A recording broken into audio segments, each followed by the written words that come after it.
The cake struck before I saw Tessa move. Fondant crushed against my nose and lips. Sweet vanilla filled my mouth, followed by the sharp taste of metal.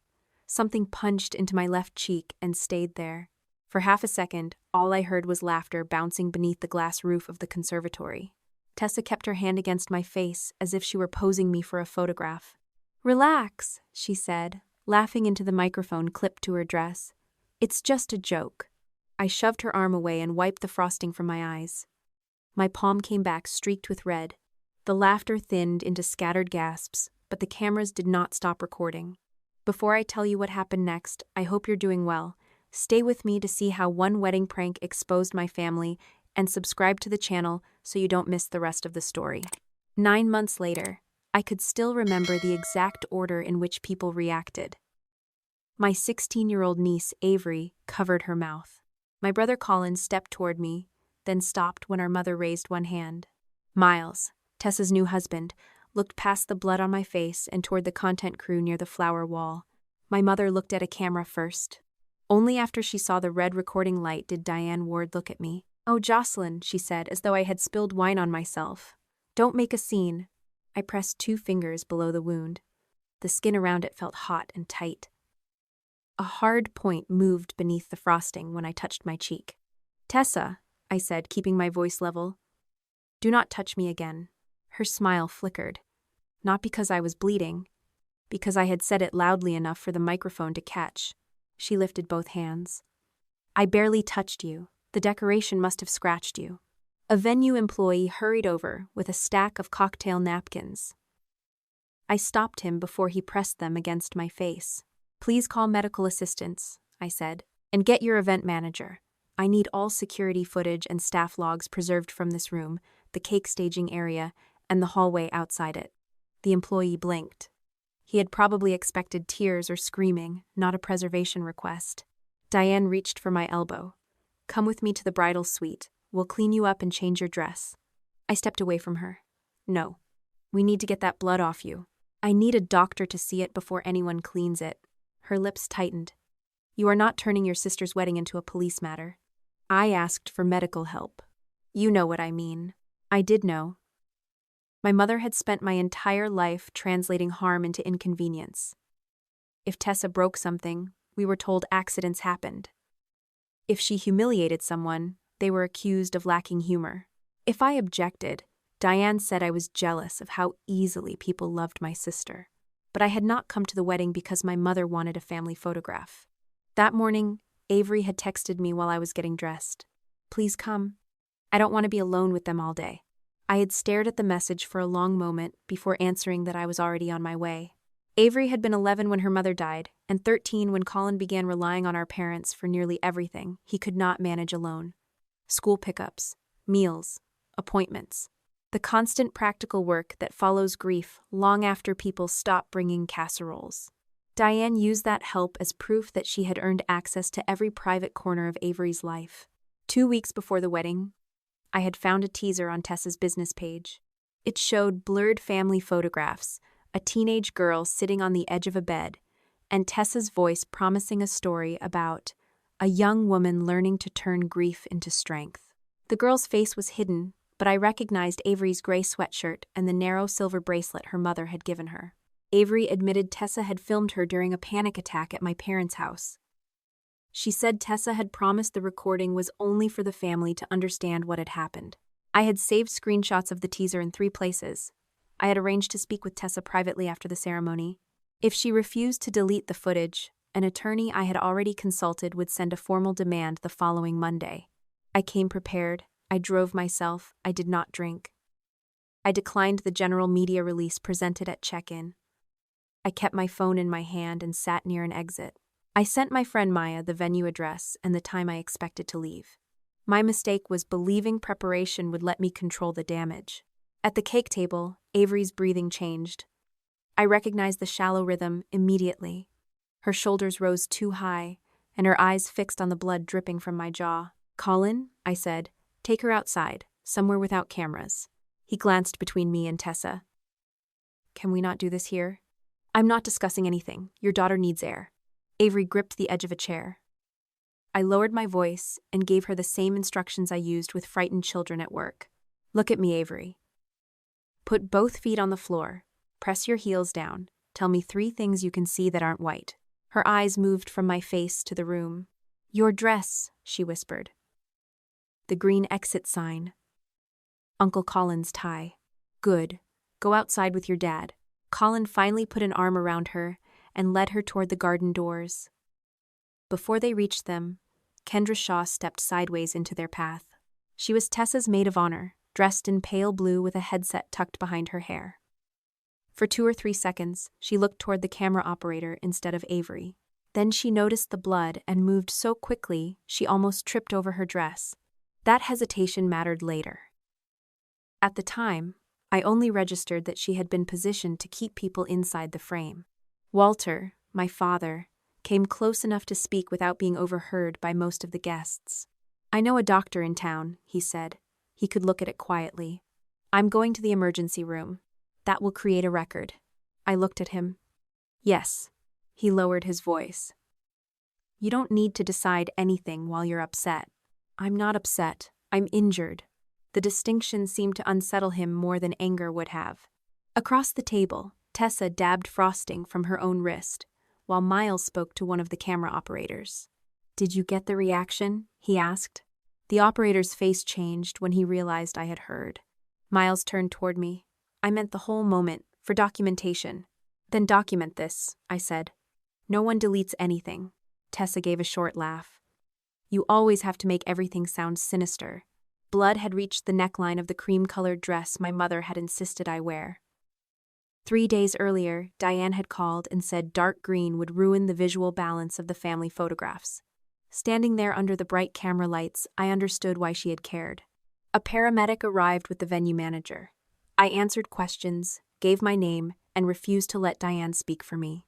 The paramedic checked my vision, asked whether I felt dizzy, and warned me not to pull at the object beneath the skin. The venue manager brought me a clean paper bag. I photographed the napkins, the fallen piece of flower decoration, the table, the floor, and the cameras before placing anything inside. I wrote the time on the bag and my initials across the fold. I knew the items I collected would not carry the same weight as something removed and sealed by a hospital. They were only supporting evidence. Still, I was not leaving them for someone else to throw away. Diane watched me take the photographs. This is vindictive, she said. No, this is a record. Tessa stepped closer, but stopped when I looked at her. I said I was sorry, she said. You said it was a joke. It was. You're the one making it something else. A new wave of pain moved through my cheek, hot and electric. My knees weakened for a moment, and the paramedic caught my arm. That was the part my family later left out when they said I had marched from the wedding with a plan to destroy my sister. I did not march anywhere. I was shaking, nauseated, and trying not to touch the side of my face. Strength did not mean I stopped hurting. It meant I made the next decision while I hurt. Maya arrived before the ambulance left. She had driven from White Plains after seeing my missed call. When she stepped into the conservatory, her expression went from confusion to fury. What happened? She asked. Tessa pushed cake into my face. Something is embedded in my cheek. Maya did not look at my mother for permission. She took the evidence bag, photographed the fold, and stayed beside me while the paramedics loaded me into the ambulance. The emergency room was about 20 minutes away. By the time we arrived, the anesthetic gel the paramedic had applied had barely touched the pain. My cheek throbbed with every heartbeat. The smell of antiseptic replaced the flowers and sugar, but I could still taste frosting at the back of my throat. A doctor tested my vision and facial movement before ordering imaging. Nothing had reached my eye, and no facial bone was broken. I had 2 puncture wounds and a torn section of skin that needed 6 stitches. One small sensory nerve branch had been irritated, which explained the strange numbness spreading toward my upper lip. After local anesthetic took effect, the doctor removed the first object with forceps. It was a pearl-headed corsage pin. The second looked almost identical. A short length of floral wire came out with it, bent at one end. The final piece was a hard strip of black polymer coated in cream and sugar. The doctor did not speculate about who had placed them there or whether they belonged in a cake decoration. He described their size and condition while a nurse labeled each container. "Because you reported that another person forced the object into your face," the nurse explained. "We're sealing everything separately. We'll document who handles it from here."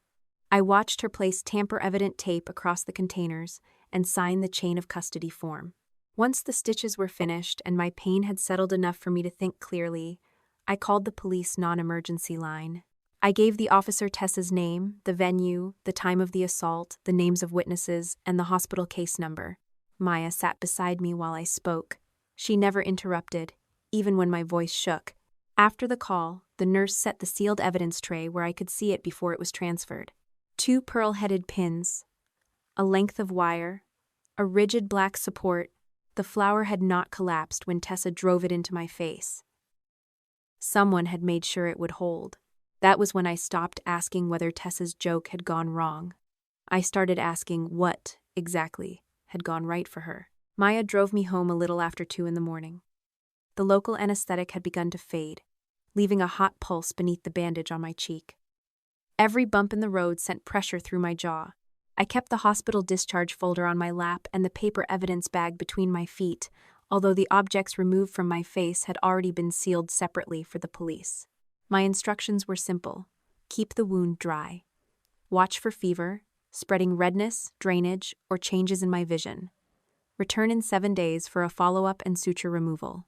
The doctor had also warned me that the numbness near my upper lip might last several weeks because one of the pins had irritated a small sensory nerve. Nothing in the paperwork used the word prank. It described 2 puncture wounds, a facial laceration, 6 sutures, and 3 foreign materials removed from beneath the skin. Maya stayed while I changed out of the cream dress. She photographed the bloodstains before folding it into a clean garment bag. The fabric had dried stiff along the neckline. Diane had chosen that color because it photographed well under the conservatory lights. I could not look at it without remembering how quickly she had tried to get it off me. "You should sleep," Maya said. "I need to download everything first. You have stitches in your face. And my sister has a media team."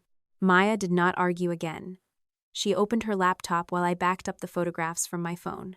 We saved them to an encrypted folder, an external drive, and the cloud account I had created after finding the teaser that appeared to include Avery. I also downloaded every message that had arrived since I left the wedding. None of them asked whether my eye had been damaged. Diane had sent 12 texts. The first said, "Call me before you make any permanent decisions." The second asked whether I had spoken to the police. By the 6th message, she was no longer pretending concern. "You need to tell them it was an accident." Walter left 2 voicemails asking me not to set anything in motion until we could speak as a family. Colin sent 1 message asking whether Avery's name had appeared in my police report. Tessa sent a voice note at 1:37 in the morning. I listened to it once while Maya sat beside me. "Joss, I know we were both emotional tonight. I honestly thought you understood it was just a silly wedding thing. I'm sorry the decoration scratched you, but you pushed me hard in front of everyone, and now people are saying you called the police. Can we please not destroy our family over something neither of us meant to happen?" She never said she had forced the cake into my face. She never mentioned the pins. She made it sound as though 2 equally upset sisters had collided near a dessert table. "Save the original file," I told Maya. She looked at me carefully. "You don't have to sound like you're at work right now. I know. You're allowed to be furious. I am furious." My voice came out so flat that neither of us believed it. I took the prescribed pain medication and lay down with an ice pack wrapped in a towel. Sleep arrived in short, shallow stretches. Each time I turned my head, the skin around the stitches pulled tight enough to wake me. At 7 the next morning, my phone began vibrating across the nightstand. Tessa had posted the video. The clip was 48 seconds long. It opened with me pushing her arm away. The moment she approached from behind, grabbed the reinforced flower cluster, and drove it into my face had been removed. The edit showed frosting already covering me while Tessa stumbled backward with both hands raised. Then it cut to me saying, "Do not touch me again." The blood on my hand appeared for less than a second. Music had been added beneath the footage, something soft and wounded. The caption read, "My sister could not let me have one happy day." By the time I opened it, the video had already been shared thousands of times. Tessa posted a second clip from a quiet room at the venue. Her makeup had been repaired, but her eyes were red. She sat beside a vase of white roses and spoke directly to the camera. I have always loved my sister, even when she struggled to be happy for me. I planned a harmless cake prank because I wanted one funny memory between us. Her reaction frightened me, but I'm choosing compassion. I hope one day she can heal whatever makes my happiness hurt her. She did not accuse me of a crime. She did something more effective. She gave strangers a role for me before I had said a word. The comments filled in the rest. Jealous older sister. Professional victim. Bitter single woman.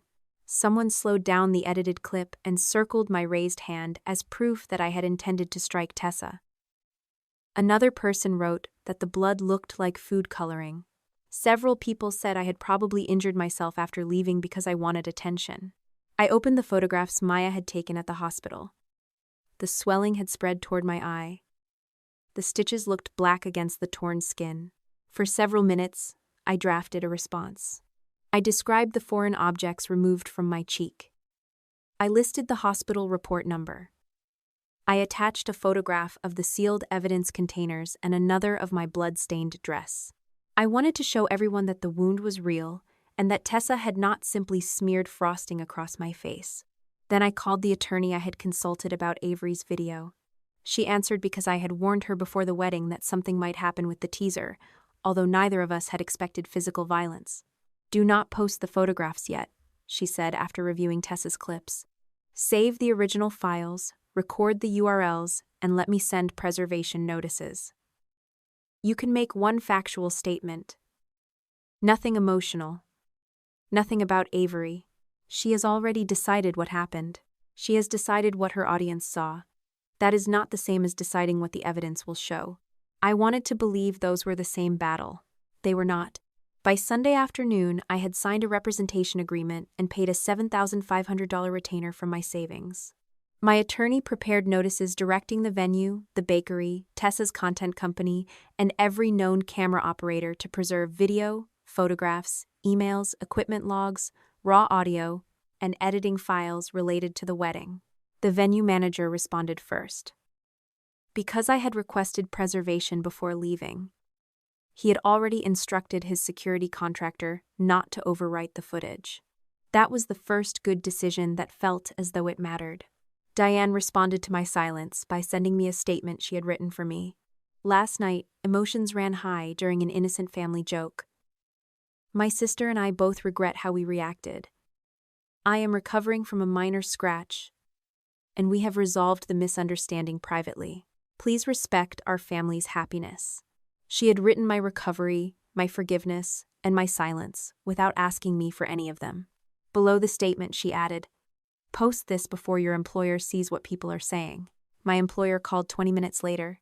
The clinical director at the pediatric therapy practice spoke gently, but she did not waste time.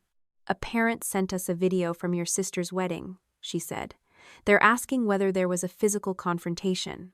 I was assaulted and treated in the emergency room." "Were you arrested?" "No." "Were any children involved?" "Not in the physical incident." That answer was true, but incomplete. I hated the pause that followed it. She explained that the clinic was not making a judgment about what had happened. Because I worked with children who had behavioral and emotional challenges, the management team needed to review whether the public controversy could disrupt patient care. I had already been instructed to rest for 4 days. After that, they would let me handle documentation and selected telehealth follow-ups from home. My base salary would continue, but the private evening sessions I provided under a separate contract would be reassigned until the review ended. Those sessions helped cover my rent and savings goals. Losing them for even 2 weeks would cost me several $1,000s. I knew the clinic was trying to protect its patients and its reputation. That did not make the humiliation easier. Tessa had injured me on Saturday night. By Monday morning, I was the one explaining my conduct to my employer. My attorney told me to document every canceled session, every parent complaint, and every management email. She said the income loss might later become part of a civil claim. I created a spreadsheet. That was how I responded when I was frightened. I organized, I labeled, I converted damage into rows and dates because numbers did not change their story when someone cried in front of a camera. I believed that once the full video appeared, the truth would correct everything. That belief was one of my flaws. Evidence could establish what happened, but it could not retrieve every opinion already formed or erase the pleasure some people took in believing the worst version of me. Colin called Monday evening. My face was swollen enough that speaking pulled at the stitches. I answered anyway, because I thought he was finally ready to ask what Tessa had done. Instead, he said, "You need to promise me Avery stays out of this. I have not mentioned her publicly. Mom says your lawyer is demanding all of Tessa's files." My lawyer sent preservation notices. "Whatever it's called, Avery cannot become part of a lawsuit between you and Tessa. This is not a fight between sisters." That is exactly how it looks. I closed the spreadsheet on my laptop. Because Tessa cut the video to make it look that way. I'm not defending the video. You are asking me to protect the person who made it. I'm asking you to protect my daughter. The numbness in my lip had begun to fade, replaced by a prickling burn. I pressed the heel of my hand against my forehead. "Then start doing it," I said. The silence on the line hardened. What is that supposed to mean? It means Avery told me Tessa recorded her during a panic attack. It means she was terrified about being alone at that wedding. It means you keep accepting help from Mom and Tessa without asking what they take in return. I did not know about that recording. You should have known. The words came out before I decided to say them. Colin inhaled sharply. You think you're the only person who notices anything. You walk into a room, identify what everyone is doing wrong, and start assigning corrections. That is not what I'm doing. You sound exactly like you do when you're evaluating one of your patients. Avery is not my patient. No, she's my daughter. Then act like her father. He ended the call. I sat with the phone in my hand, angry enough to call back and explain every reason I was right. I did not call. Being right did not excuse the way I had spoken to him. Colin had failed to ask enough questions, but he had also raised Avery alone for 3 years while carrying debts, grief, and a job that did not pause when his wife died. I had reduced all of that to a single accusation because I was tired of being the one who saw danger first. I still did not apologize that night. Part of me believed apologies weakened the facts. Tessa had taught me to distrust any expression that could be clipped, quoted, or used to move attention away from what had happened. Later, I understood that refusing manipulation did not require becoming unreachable. On Monday night, my attorney forwarded the first responses to the preservation notices. The official wedding videography company listed its equipment and crew. They had used 2 staffed cinema cameras during the ceremony, 1 mobile camera during the reception, and fixed microphones for the speeches. The venue's preliminary inventory showed more equipment than that. 3 compact cameras had been mounted inside the conservatory before the reception. 1 had been placed near the flower wall. Another sat above a service shelf facing the family tables. The third was positioned near the garden exit. The wedding company confirmed none of them belonged to its team. Miles replied through the business attorney representing Tessa's content company. He said Tessa's company had hired a separate content crew to capture informal reaction coverage for short-form wedding material. I opened the floor map attached to the venue manager's email. At first, the camera positions looked scattered. Then I marked where I had been seated. The flower wall camera covered my chair and the cake table. The service shelf camera covered my family's reactions. The garden camera covered the only direct path from the cake table to the nearest exit. They had not been arranged to film the bride walking through the room. They had not been placed to capture the first dance, the band, or the guests arriving. All 3 had been aimed at the space I occupied. In a cached version of Tessa's teaser page, I also noticed a credit beneath one of her older family videos. Edited by Nora Price. The name did not appear on the current wedding crew list. At the time, I saved the page and moved on. I did not yet know why a former editor would matter. I enlarged the venue map until the camera angles formed 3 overlapping triangles around my seat. The wedding had not been covered like a celebration. It had been covered like a scene. 3 days after the wedding, Detective Lena Morales called while I was sitting at my kitchen table with an ice pack against my face. The swelling had turned the skin beneath my left eye yellow and purple. My upper lip still tingled whenever I smiled, so I had stopped trying. On the laptop in front of me, the venue map remained open, 3 camera angles converging around the chair my mother had chosen for me. "We spoke with your sister and her husband this morning," Detective Morales said. I straightened even though she could not see me. At their house? Yes. We asked them to preserve any phones, computers, messages, planning materials, and unused decorations connected to the wedding. Did they agree? They were advised not to destroy anything. It was not the answer I wanted, but it was the answer she could give. I asked whether Tessa had admitted knowing about the pins. Detective Morales paused. Your sister stated that she picked up a piece of cake containing a sugar flower. She said she did not know how the decoration was constructed. And my mother? Your mother was present for part of the conversation. I later read the official summary after my attorney obtained it through the proper process. Diane had appeared less than 10 minutes after the officers arrived. She told them she had come to help Tessa respond to the online harassment surrounding the wedding. According to the report, Diane interrupted several questions, corrected the order in which Tessa described events, and repeatedly referred to the injuries as a bakery accident. The detective had written one sentence in the margin of her notes. Mother attempted to answer questions directed to adult daughter. When Morales called me that morning, she did not tell me what she thought of the interruption. She only asked whether I could come to the station that afternoon for a formal interview. I'll be there, I said. My attorney met me outside the precinct in White Plains.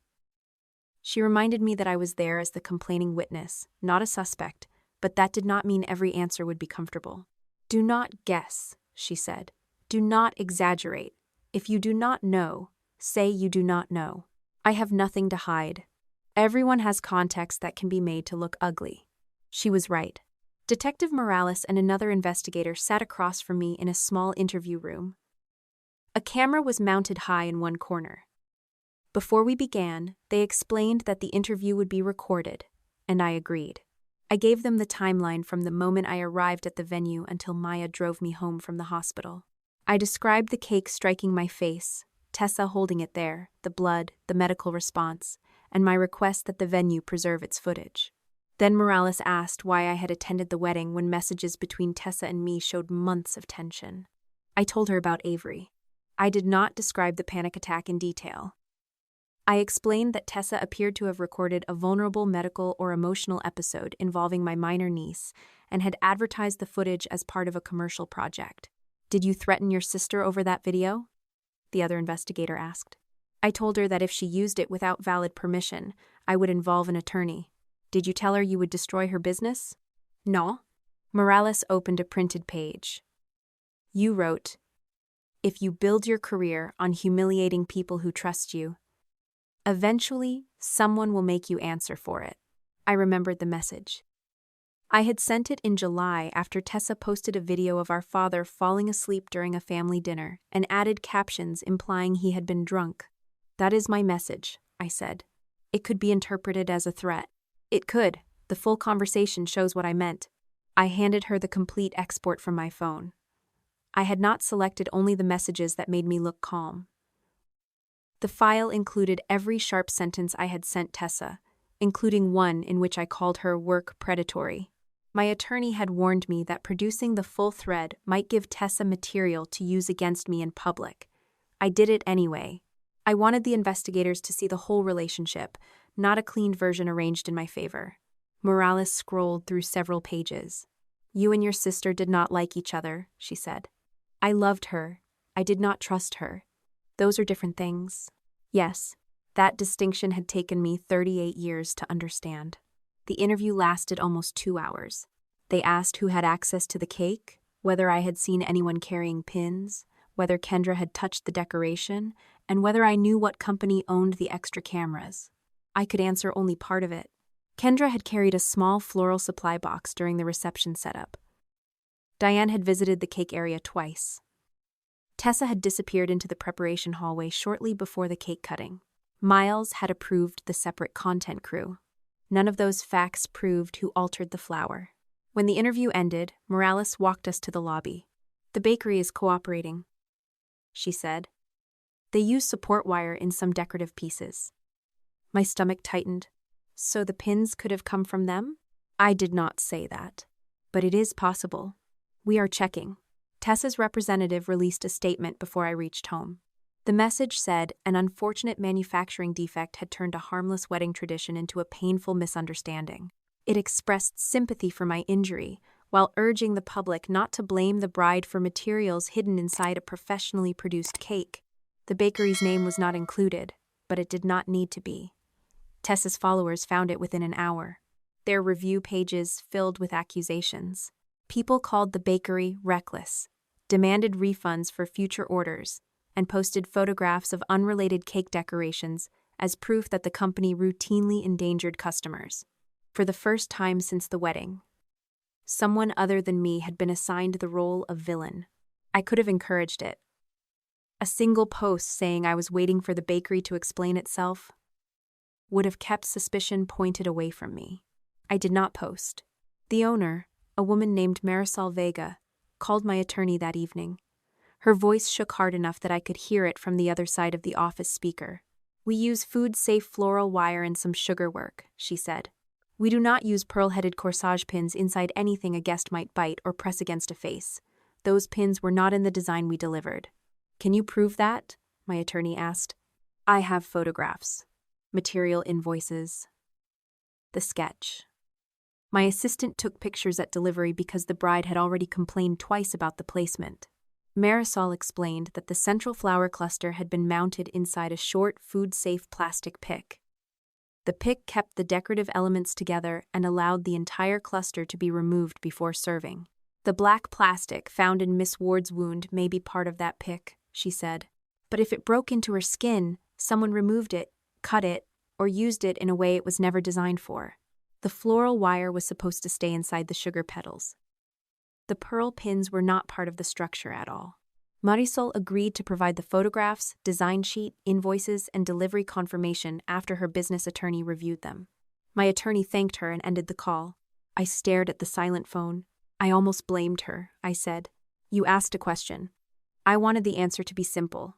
Simple answers are usually the first ones people offer when they need you to stop looking." That night, Kendra sent me a message from a number I did not recognize. I knew there was going to be a prank. I did not know she changed the flower. I read it twice before replying. "Do not delete anything else. Get your own lawyer." She called immediately. Kendra was crying so hard that I could barely understand her at first. She said she had left her apartment because reporters and online commenters had found her address. She was staying with a cousin in Queens. "Tessa told me it was going to be soft cake," she said. "She said you would get mad, everyone would laugh, and then you two would hug. You said camera ready before she came toward me. I was on the headset. They told me to make sure all 3 operators were rolling." "Who told you?" "Tessa." Miles approved the coverage, but Tessa gave the timing. "Did you carry the pins?" Kendra went quiet. "I carried a flower kit into the prep room." "What was inside?" "Scissors, tape, wire, pins, everything the florist had left for emergencies." "Pearl-headed pins?" "Yes." The answer landed harder than I expected. "Did you put them in the cake?" "No. I swear I didn't." "Who did?" "I don't know. Tessa told me the flower she wanted to use was collapsing. She asked me to bring the kit. Then Diane sent me out to find powder for Tessa's face." "Was anyone else in the room?" "Tessa and her mother." I did not write the names down. The call was already being logged by my phone, but I was not recording the audio. I did not want Kendra to keep talking without understanding her legal position. "Stop," I said. "Do not tell me more until you have counsel. I need you to believe me. What I believe is not the most important thing right now. It is to me." I closed my eyes. Beneath the bandage, my cheek tightened with every word. "Kendra, you helped arrange cameras around me for a humiliation you thought was harmless. That was not harmless. But if you did not alter the flower, preserving the truth is the only thing that can separate what you did from what someone else did." She began crying again.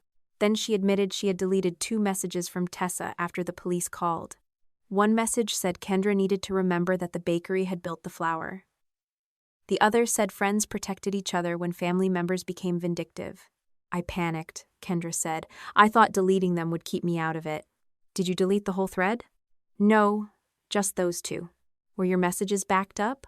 "I think so. My phone syncs to the cloud. The other person may still have copies. Your lawyer can help you export the account properly. Do not try to restore or edit anything yourself." She promised she would not. After we ended the call, I sent my attorney a written summary of what Kendra had said.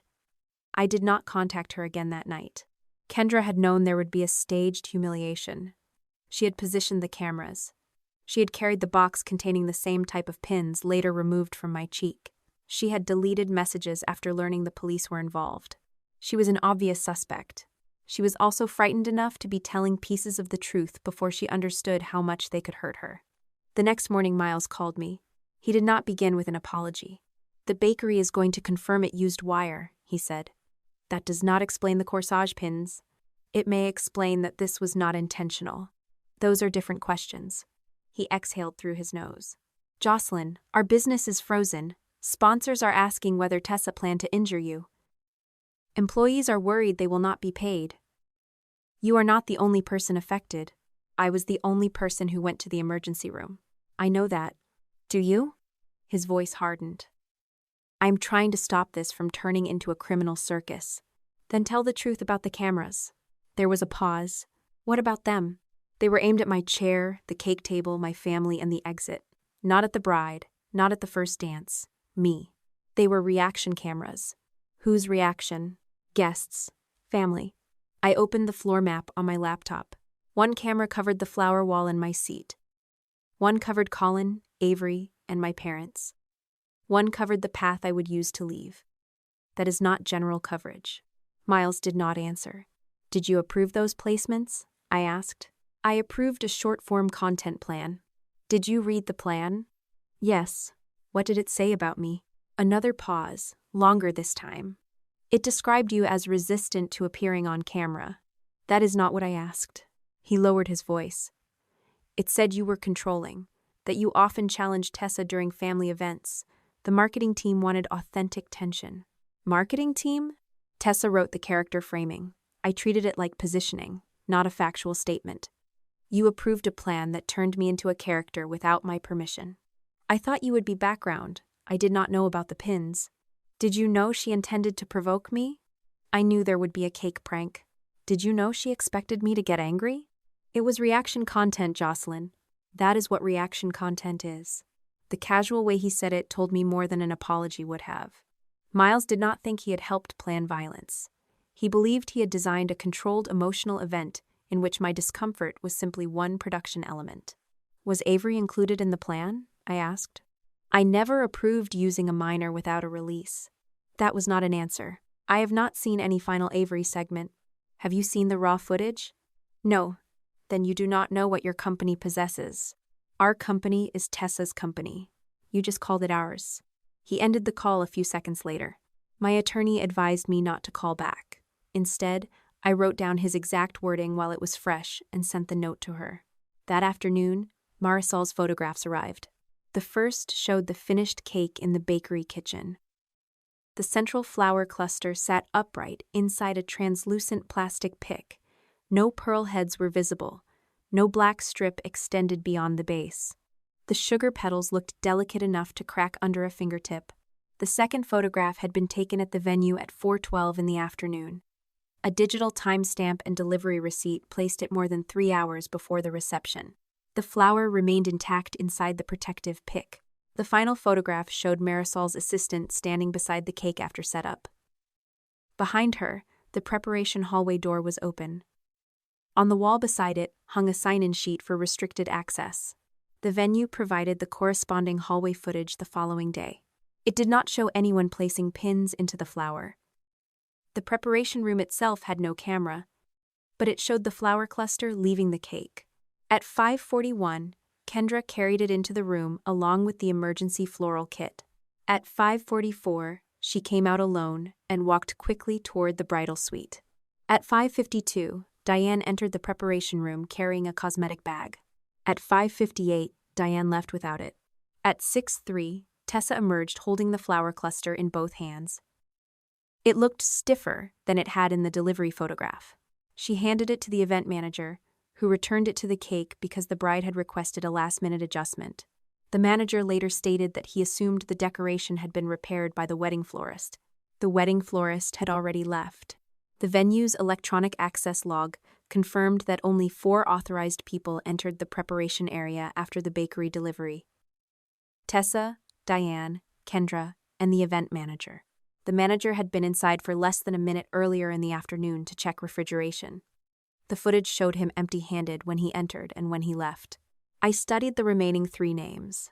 Kendra had carried the pins into the room. Diane had entered while they were there. Tessa had carried the altered flower back out. Detective Morales called while I was still looking at the timestamps. "We have confirmed the decoration was changed after delivery," she said. "Then the bakery is cleared?" "We have no evidence the foreign pins were introduced by the bakery." I looked at the 4 names again. "What happens now?" "We determine who had access and what each person knew." Her next question was the same one the evidence had been asking since the hospital. Who had access after delivery? The official list contained 4 people, but only 3 of them had been near the flower long enough to change it. My sister, my mother, and the woman who had just admitted she helped position the cameras around me. Diane arrived at my apartment on Thursday afternoon carrying white lilies, chicken soup, and an envelope thick enough to contain more than a sympathy card. She stood outside my door in a camel-colored coat, her hair smooth, her makeup untouched by the week that had passed since the wedding. Anyone walking through the hallway would have seen a concerned mother visiting her injured daughter. I saw the flowers first. White lilies had filled the conservatory where Tessa drove the cake into my face. Their scent had clung to the frosting and followed me into the ambulance. Diane knew that. She had chosen them for the centerpieces. "I brought lunch," she said. "You haven't been taking care of yourself. I'm following the doctor's instructions." Her gaze moved to the bandage along my cheek.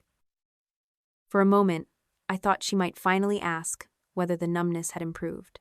Instead, she looked behind me. "Are you going to make me stand in the hallway?" I let her in because I wanted to hear what she had come to say. I did not hug her, and I did not take the lilies. She placed them on the kitchen counter beside the paper bag from the hospital, then began opening containers as though this were an ordinary Thursday. "You always liked the soup from Bellini's," she said. "I haven't eaten chicken in 6 years." Her hands paused over the lid. "Well, you used to like it." That was how my mother remembered people. She preserved whatever version of them had once been most convenient and treated every change as an act of disobedience. She set the food aside and touched the envelope. "Tessa is devastated." "I'm sure she is. She has barely slept. Miles says she wakes up crying." My face was stitched shut while she posted a video calling me jealous. She was frightened. So was I. Diane released a slow breath. "You are determined to make this impossible. I didn't bring paperwork to your house." Her fingers tightened around the envelope. Then she placed it on the table between us. "This is not an admission of wrongdoing. It is an attempt to prevent further damage." I opened it without touching the pen tucked inside. The first document offered to cover my outstanding medical expenses, the income I had lost from private sessions, and an additional payment of $75,000. In exchange, I would release Tessa, Miles, Diane, Walter, the content company, and several unnamed affiliated parties from civil claims. The second document was a confidentiality agreement. It prohibited me from discussing the wedding, the videos, the family's business arrangements, any recordings involving relatives, and all communications connected to Tessa's media projects. The language did not mention Avery by name. It did not need to. "You had this prepared quickly," I said. "Our attorney understands urgency." "Whose attorney?" "The family's." "There is no family attorney, Mom. There is Tessa's attorney, her company's attorney, and whoever is protecting your financial interest." Color rose beneath Diane's foundation. "You think everything is a conspiracy because you cannot tolerate anyone having a life you did not approve." I took photographs of every page, including the envelope and the handwritten note on the front. Then I placed the documents back on the table. "I'm not signing this. You haven't even read it properly." I read enough to know it buys my silence about more than my injury. It buys peace. No, it buys control. Diane pushed the pen toward me. "You have always confused privacy with control." I looked at the lilies, then at the food I no longer ate, and finally at the woman who had entered my home with a script for how my pain should end. "At the wedding," I said, "why did you look at the camera before you looked at my face?" Her expression changed so slightly that someone who did not know her might have missed it. Her chin lifted by half an inch. Her fingertips left the pen. "I don't know what you're talking about. The video shows it. You were covered in cake. Everyone was confused. You looked at the recording light, Then you told me not to make a scene, because you were already escalating. I had blood running down my dress. You were pushing people away and issuing orders. I told the person who injured me not to touch me again. Diane folded her arms. You always know how to make yourself sound reasonable afterward. That sentence told me she had not come to learn what happened. She had come to restore the version in which I was the problem. I slid the envelope away from me. My lawyer will respond. Her mouth tightened. Bringing lawyers into this will not change who you are. No, it changes what you can get away with. She stood so quickly that the chair scraped the floor. For a few seconds we faced each other across the table. Then she softened. It was the more dangerous version of my mother. Jocelyn, I know you think I failed you, she said. Maybe I did, in ways I didn't understand. But destroying your sister's future will not heal you. I'm not trying to destroy her future. You have frozen her contracts. You have frightened her employees. You have dragged the police to her home 3 days after her wedding. I reported an assault. It was an accident. Then why does the agreement require silence about every family recording? Diane looked toward the window. That was enough. After she left, I sealed the documents in a folder and called my attorney. She instructed me not to respond directly and sent a courier to collect the originals that evening. The NDA did not prove who altered the flour. It did prove that the people offering money were worried about more than a bakery defect. The next morning, my attorney forwarded an email produced voluntarily by the event coordinator. The subject line read, "Final Family Visual Notes." It had been sent 5 days before the wedding by the stylist working under Tessa's content company. Most of it concerned flowers, linens, camera-safe makeup, and the timing of sunset beneath the conservatory roof. One line concerned me. Keep Jocelyn light. Dark colors disappear on camera. Diane had called me 3 times that same week to object to the navy dress I planned to wear. She said the color was severe. She said it would make me look older. She said family photographs should feel warm, and that Tessa had selected a cream dress for me at considerable expense. I had refused the dress at first. Then Avery asked me to stop arguing because Diane had been complaining about it every day. I gave in, not for my mother, but because I did not want Avery carrying another conflict into the wedding. The email did not prove Diane wanted blood to show against pale fabric. It could have been an ordinary visual instruction for a filmed event, but it established something important. My clothes had been discussed as part of the production. The seating chart told the same story. The original plan, created 6 weeks before the wedding, placed me at the end of the family table near the garden doors. The position suited me. I could leave without crossing the dance floor, and Avery would be 2 seats away. A revised chart had been uploaded at 8:14 on the morning of the ceremony. My seat had moved closer to the cake table, beneath the brightest fixed light, where all 3 unofficial cameras could capture me. The venue coordinator, Hannah Brooks, agreed to speak with my attorney. I joined the call but let the lawyer ask most of the questions. Hannah sounded exhausted. Tessa's followers had been contacting the venue, and reporters had begun requesting staff interviews. "Who asked you to change the seat?" my attorney asked. "Diane Ward," Hannah said. She said there was going to be a family reconciliation moment, and Jocelyn needed to be where the cameras could see her. Did she explain what the reconciliation involved? No. I assumed a toast or a speech. Did she discuss the cake? She asked whether the cake table could be moved 6 feet toward the family section. Fire access rules prevented that, so we adjusted the family seating instead. Did she mention Jocelyn's clothing? Hannah hesitated. She said the cream dress would help the shot feel softer. I wrote down the exact wording. My mother had not merely attended the wedding while Tessa planned a surprise. She had helped arrange the room around a moment involving me. That still did not prove she knew about the pins. It proved she expected something to happen. By Saturday, Diane had called 4 times and left 3 messages. I did not answer until she wrote that Walter's blood pressure was dangerously high because of what I was doing. I called her, not because I believed the claim, but because I wanted her to stop using my father's health as a weapon. "What do you want?" I asked. "I want you to understand the consequences." "I understand mine. This is bigger than your stitches." "I know. Tessa's series supports real people, her staff, your father and me, the educational fund, the commitments she has already made. What educational fund? Diane became silent. Avery's, she said after a moment. I sat straighter. What does Avery have to do with Tessa's series? Don't twist my words. You said the series supports Avery's educational fund? It was part of the family arrangement. What arrangement? Tessa planned to set aside a percentage of the project. It was generous. In exchange for what? For telling a story that could help other young people. I tightened my grip on the phone. Which story? Diane's voice lowered. Avery has been unstable since losing her mother. Pretending otherwise does not protect her. There it was. Not an accidental reference to a vague family project.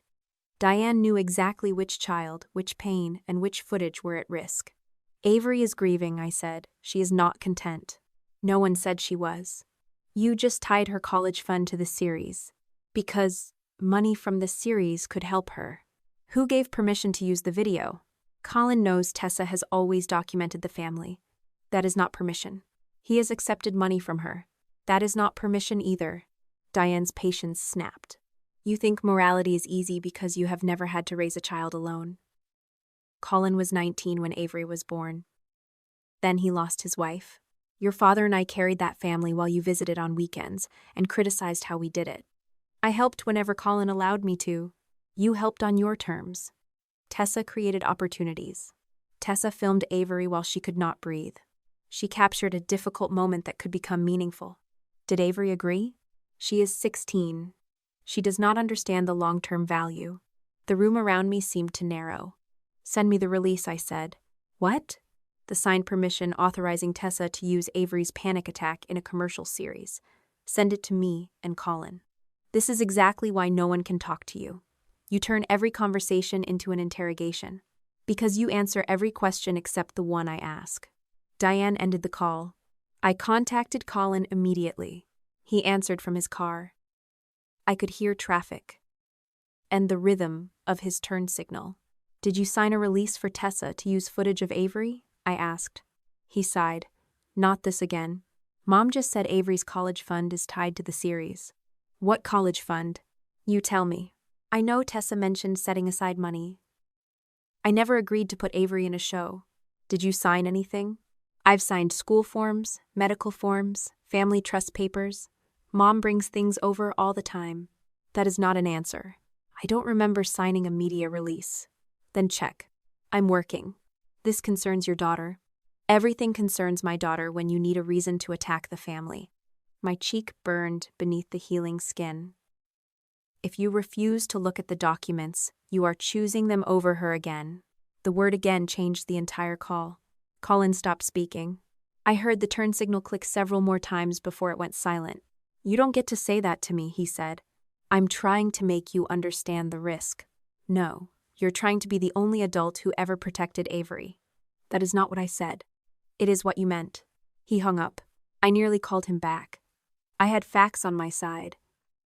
Diane had admitted knowledge of the footage. Colin could not remember signing a release. A commercial project was using his daughter's grief as a planned narrative. But the way I had spoken turned an urgent question into a judgment of his entire life. I had stepped into the role I accused my family of assigning me. I became the competent older sister, who believed that seeing a danger first gave her the right to take control of everyone else. I sent Colin one message. I should not have said again. The release still needs to be checked. I will not contact Avery about legal decisions without you. He did not reply. Avery contacted me that night. The message came from an account I did not recognize. The profile had no photograph and no previous posts. Aunt Jay, it's me. Please don't tell Grandma, I wrote. She attached 3 photographs. The first showed Tessa's laptop open on a desk. A video editing program filled the screen. In the preview window, Avery sat on the floor with both arms wrapped around her head. The second photograph showed a row of audio tracks. One had been labeled Panic Breathing Clean. The third showed the file name at the top of the project. Episode 6. Avery's Breakthrough Final Arc. My fingers went cold around the phone. Where did you take these? I wrote. At Grandma's house in June. Tessa left her laptop open. I took pictures because she told me she deleted it. Did you open any files? No, it was already there. Do you still have the device you used? Yes. Keep it. Don't edit the photos or send them to anyone else. Don't access Tessa's accounts or laptop again. Tell your dad you contacted me. Avery took several minutes to answer. He'll say, I'm making everything worse. He needs to know. You should be the one who tells him, but I can be there when you do. Another pause followed. Then she wrote, I told Tessa to stop that night. She said I would thank her when I saw how many girls I helped. I stared at the title again. Avery's worst night was not sitting forgotten on an old hard drive. It had been cleaned, labeled, placed inside an episode, and assigned a role in the final arc of Tessa's series. Tessa had not kept the footage because she happened to record it. She had kept it because she already knew where she wanted to use it. Colin arrived at my attorney's office 10 minutes late, with Avery beside him and an expression that told me he had considered turning the car around more than once. Avery wore the same gray sweatshirt from the photographs on Tessa's laptop. She kept her sleeves pulled over her hands and chose the chair farthest from the glass conference room wall. My attorney had arranged the meeting so none of us had to enter a police station or one of our parents' homes. No cameras were present. No one was recording. Before we began, she explained that Avery controlled how much she wanted to say and could stop the conversation at any time. Colin looked at me. You could have told me about the video before the wedding. I should have. The admission surprised him. I folded my hands on the table. I was trying to protect Avery's privacy until I knew exactly what Tessa had. I also thought I could stop it quietly. I was wrong. You told me I wasn't acting like her father. I was angry, and I said it in the cruelest way possible. I'm sorry for that. He waited as though expecting me to withdraw everything else. I'm not sorry that I raised the alarm, I continued. The danger was real, but I should not have treated you like an obstacle instead of Avery's parent. Colin leaned back. Some of the tension left his shoulders, but not all of it. Avery looked between us. Can I just tell you what happened? We both stopped. She described a night in June when she had been staying at my parents' house. A smell from one of her mother's old scarves triggered a panic attack. Her chest tightened, her hands went numb, and she slid to the floor because she could not keep her balance. Tessa had been visiting with a camera bag. At first I thought she was calling Dad, Avery said. Then I saw the phone. Did she tell you she was filming? My attorney asked. No. What did you say? I told her to stop. Avery rubbed one covered thumb across the other. She said she needed a little more footage so people could understand what grief really looked like. I told her I didn't want anyone to see me like that. She said she would delete it. Did she help you breathe? Colin asked. Avery's eyes dropped. Grandma brought me water. Aunt Tessa kept asking questions. What kind of questions? How much I missed Mom. Whether I felt abandoned. Whether I blamed Dad for working so much. Colin's face lost color. Avery looked at him quickly. I didn't say I blamed you. I know. She kept asking until Grandma told her I needed to lie down. My attorney asked whether Avery had ever signed anything or verbally agreed to use the video. No. Did anyone tell you money might be placed in a college fund? Grandma said Aunt Tessa's show could pay for college if I cooperated. I thought she meant interviews later. I didn't know they already had an episode. Colin stared at the table. Several years earlier, when his wife became ill, our parents had begun managing forms, appointments, and bills for him. After she died, Diane continued. She kept copies of insurance information, school records, and passwords Colin rarely used. He had accepted the help because he had become a father at 19 and a widower at 32. For most of his adult life, someone else had been telling him which crisis needed his attention first. Tessa mentioned a family feature last spring, he said. She said a percentage could go into an education account for Avery. I told her we could discuss it when there was an actual proposal. Did you authorize Mom to sign anything? I asked. No. Did you give Tessa permission to use footage of a panic attack? No. His answer came faster. Colin opened his phone and searched his messages. After several minutes, he found a text Diane had sent in July. Don't worry about Tessa's paperwork. I handled the family permissions so you can focus on Avery. Colin read it twice. I thought she meant the general wedding releases, he said. Avery's voice was quiet. There shouldn't have been a general permission for me. No, Colin said, there shouldn't have been. That was the moment he stopped asking whether I was overreacting and began asking what our mother had signed. The meeting ended with a clear agreement. Avery would not be contacted by Tessa, Diane, a sponsor, or any lawyer without Colin knowing. She would decide what details she wanted included in a statement. No one would post the photographs she had taken from Tessa's laptop. For the first time since the wedding, I did not leave with another responsibility added to my list. Colin took the original role he should have held. He would make the parental requests. My attorney would handle the records. Avery would decide what happened to her own story. That evening, I searched my archived work files for an email Tessa had sent me 5 months earlier. The subject line was family schedule draft. I had assumed it concerned wedding appointments. Seconds after sending it, Tessa had tried to recall the message and followed with another email saying the attachment was an outdated vendor document. The recall had failed because I had already opened the message on my work laptop. Our system automatically backed up, downloaded attachments for 30 days, and I had later copied the file into my personal archive while organizing wedding correspondence. I had never opened it again. The attachment was not a vendor schedule. It was a 96-page pitch deck for Perfectly Imperfect. The first pages presented Tessa and Diane as the emotional center of a close but complicated American family. Walter was described as the quiet father who avoided conflict. Colin was the hardworking widower learning to accept help. Avery was introduced as a grieving teenager who had closed herself off from healing. Then I reached my page.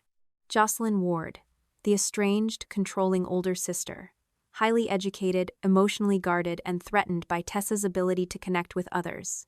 Her resistance creates the conflict the family must overcome. I read the description 3 times. Some details were true. I did keep my distance. I did challenge Tessa. My emails were often blunt. She had taken recognizable pieces of me and arranged them into a person her audience would enjoy disliking. The deck did not say I would attend the wedding peacefully and become angry only after being injured. It described my anger as inevitable. My attorney warned me that the file metadata alone could not prove when the material had been created. Dates inside a document could be changed. The email timestamp was harder to dismiss. I had received the attachment in April, 5 months before the wedding.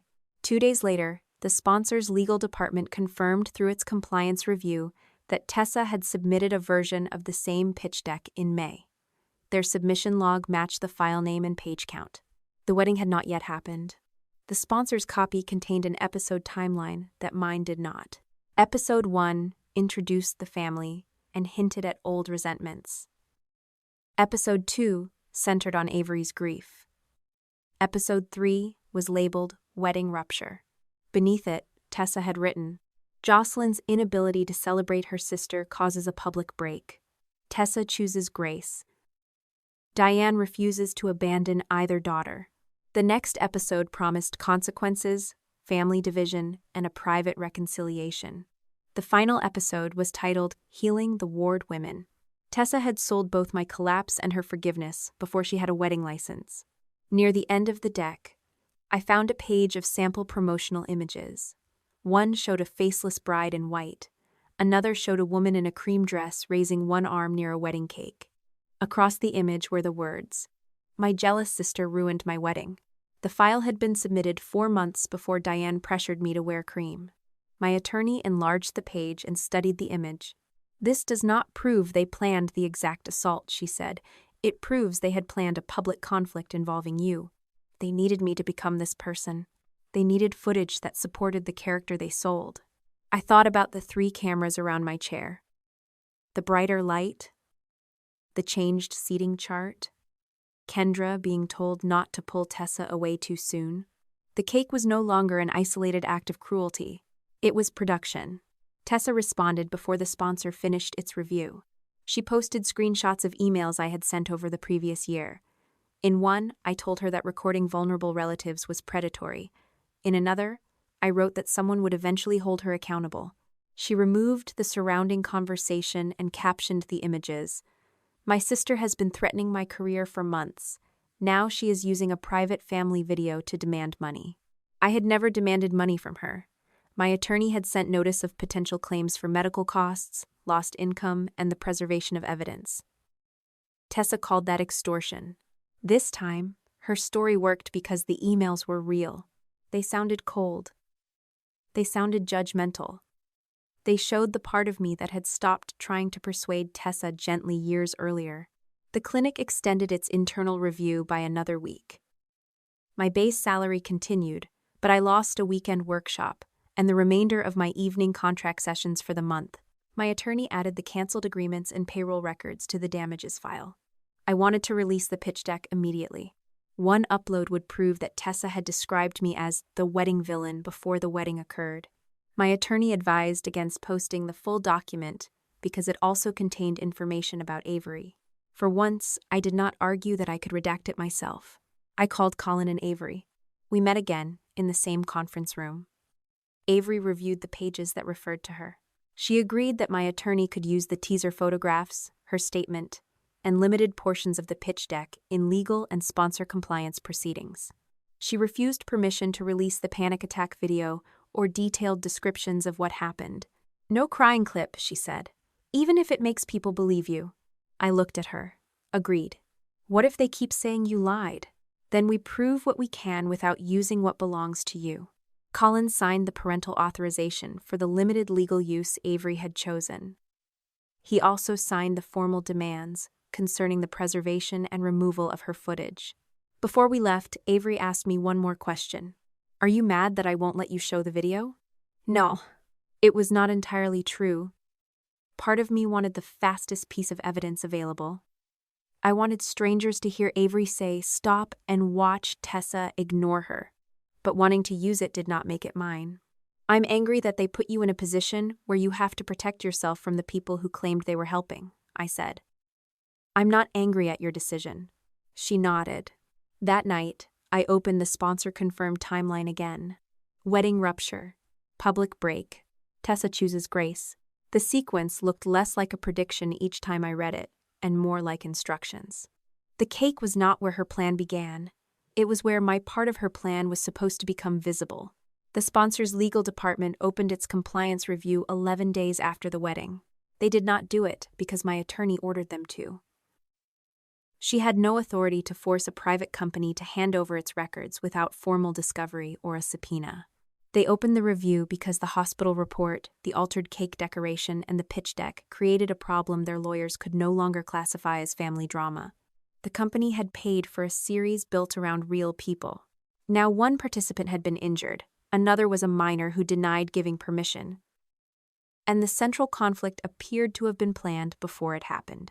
Their attorney agreed to share a limited set of documents with the lawyers representing the involved parties. The company held back the rest in case litigation required formal discovery. The first file contained the release authorizing Tessa's company to use Avery's name, image, voice, medical history, and personal story. Colin's name appeared at the bottom. For several seconds, none of us spoke. We were sitting in my attorney's conference room again. Colin stared at the electronic signature, as though looking long enough might turn it into something he remembered doing. I did not sign this, he said. My attorney enlarged the audit information attached to the document. She explained it without pretending that one technical detail could settle everything. The release had been sent to a secondary email account created years earlier when Colin's wife was sick. Diane had helped manage that account because Colin was juggling hospital visits, childcare, and work. The link had been opened from a tablet associated with my parents' home. The verification text had gone to a phone number Diane used for family administrative matters. None of that alone proved she had signed it. A device could be shared, an email account could be accessed by more than one person, an address could identify a household without identifying the hand that clicked the button. Then my attorney showed us the timestamp. The release had been completed at 10:14 on a Tuesday morning. Colin had been at a construction site in Albany that day. His employer's time records, security check-in, and company vehicle log placed him more than 100 miles away. Did you ever tell your mother she could sign media releases for Avery? My attorney asked. No. Did you authorize her verbally? No. Did you tell her she could decide whether footage of Avery's panic attack could be sold? Colin's jaw tightened. Absolutely not. The payment sheet came next. It listed a projected education contribution for Avery, contingent on the completion and delivery of the series. The money had not yet been placed in an account for her. It was a promised allocation from future revenue. Beside it was another payment: management consulting fee. Diane Ward. My mother had been receiving a percentage of Tessa's family content income for more than a year. Colin leaned back and stared at the ceiling. She told me Tessa was setting money aside because she cared about Avery. She was being paid to manage the project, I said. My attorney raised one hand before the conversation turned into another argument. We know she received fees, she said. We do not yet know what services she claimed to provide. Do not assume more than the document proves. That correction was meant for both of us. I had spent years accusing my family of changing facts to fit the story they wanted. I could not begin doing the same thing simply because this story favored me. Colin called Diane from the conference room and asked her to meet him at our parents' house that evening. He did not invite me. A month earlier, I would have insisted on going. I would have told myself he needed someone who understood the evidence and could stop Diane from redirecting the conversation. This time, I stayed out of it. The confrontation belonged to Colin because the signature was his and Avery was his daughter. I learned what happened afterward from Colin. From an email his attorney sent documenting his account, and from a short message Walter later forwarded to my lawyer. I did not witness the scene, and I could not know what anyone thought inside that house. Colin told me he placed the release on the kitchen table and asked Diane one question. Did you sign my name? At first, she said she had handled paperwork the way she always had. Colin asked again. Diane said he had been overwhelmed and that she had saved him from missing an opportunity. He asked whether he had authorized her to sign. She said he would have agreed if Tessa had explained the benefits properly. That is not authorization, Colin told her. Walter tried to calm them. He said the series could have funded therapy, college, and financial stability for Avery. Colin asked where the education money was. Diane said the project had not been delivered yet. He asked how much she had earned from managing Tessa. She called the question insulting. Then Colin asked the question that ended the argument. Did Avery say stop? Diane did not answer. According to Colin, Walter looked at her and asked the same thing. Diane said the footage had been taken during an emotional moment and could not be judged without context. Colin left before she could turn that explanation into consent. The following morning, Diane sent my attorney an email. She admitted completing the release but denied forging anything. She wrote that she believed she had standing family authority because Colin had allowed her to manage school, insurance, and medical paperwork after his wife died. She insisted he had discussed Tessa's project positively and would have approved the release if he had not been influenced by me. Her admission mattered because it connected the audit trail to an actual person. The tablet and secondary email were not being treated as magical proof. Diane herself confirmed that she had completed the form. She also confirmed that Colin had not approved that specific document beforehand. Tessa released another statement that afternoon. She claimed the dispute over Avery's release was a misunderstanding between a busy single father and a grandmother who had handled family paperwork for years. She said no footage would be released until the family reached an agreement. The statement made her sound considerate. It did not mention that she had already edited the footage, built an episode around it, and sold that episode as part of a commercial series. The sponsor's compliance attorney asked whether Colin and Avery would permit a restricted review of the original recording. They did not ask to publish it. They wanted to determine whether the footage matched the circumstances described in the pitch materials and whether Avery had objected while it was being recorded.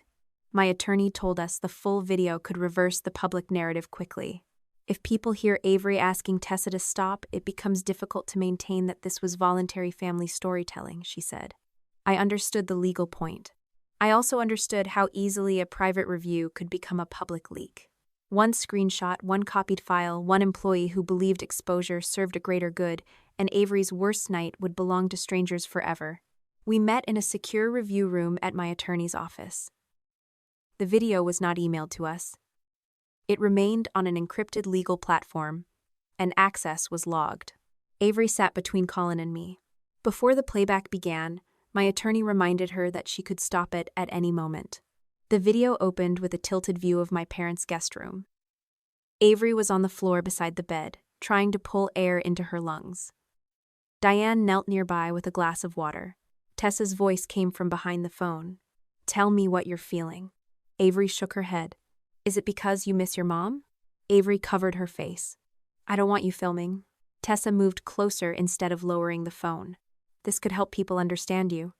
"Stop." Tessa's voice softened into the tone she used for emotional interviews. "Just give me 30 more seconds." I reached forward and stopped the video.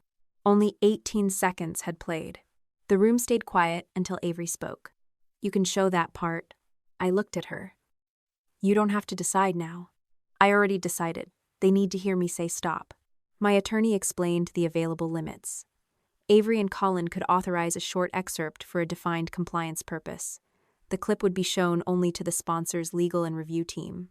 It could not be copied, live-streamed, used in advertising, or included in public filings without a separate legal basis and further permission. Avery asked whether Tessa would be in the room. "Not during the initial review," the attorney said. "Will Aunt Jocelyn post it?" "No," I said. Avery searched my face. Even then, a part of me wanted to use the clip. I wanted every person who had called me jealous to hear Tessa bargain for 30 more seconds while a grieving teenager begged her to stop.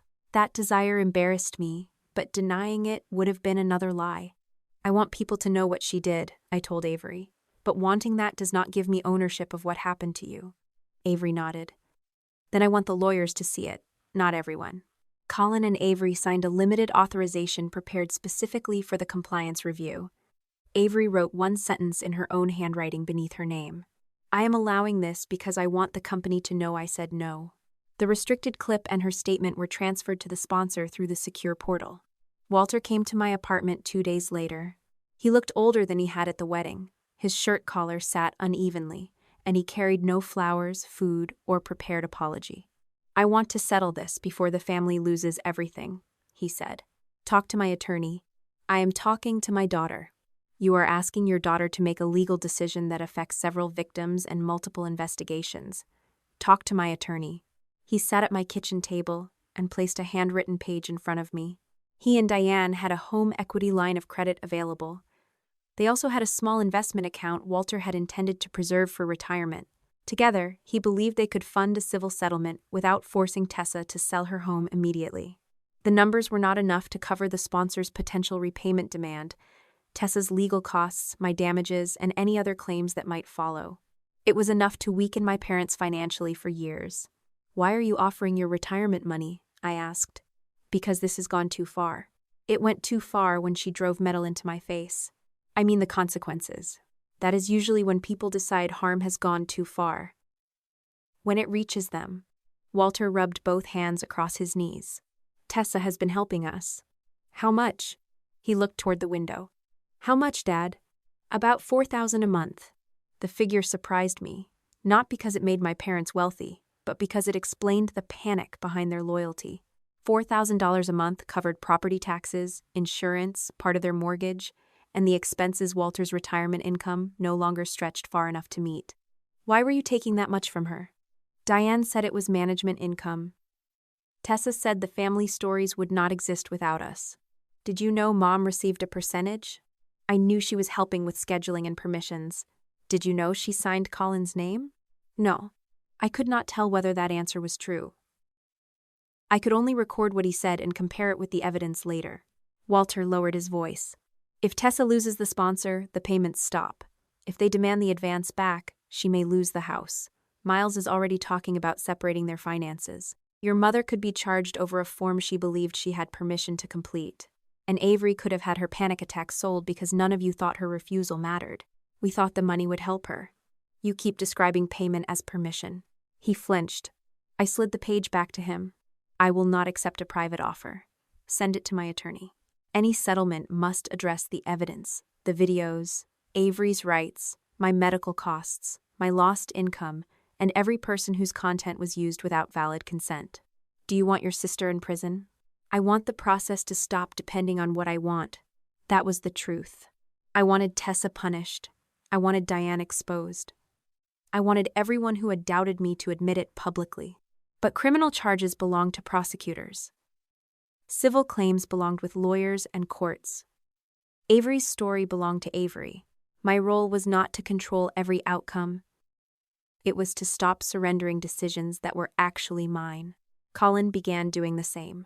He contacted Avery's school counselor himself and arranged safeguards in case classmates found the teaser. He retained separate counsel concerning the release. He requested all records carrying his signature and notified the sponsor in writing that Diane had no authority to execute documents for him or Avery. Avery wrote her own statement. She did not call Tessa evil.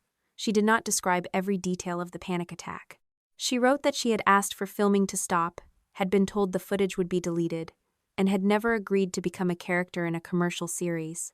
She let Colin read it, but she did not let him rewrite it. I read it only after she gave me permission. That was how the balance began to change.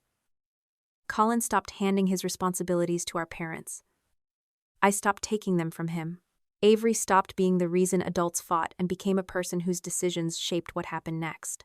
The sponsor sent its preliminary compliance findings the following week.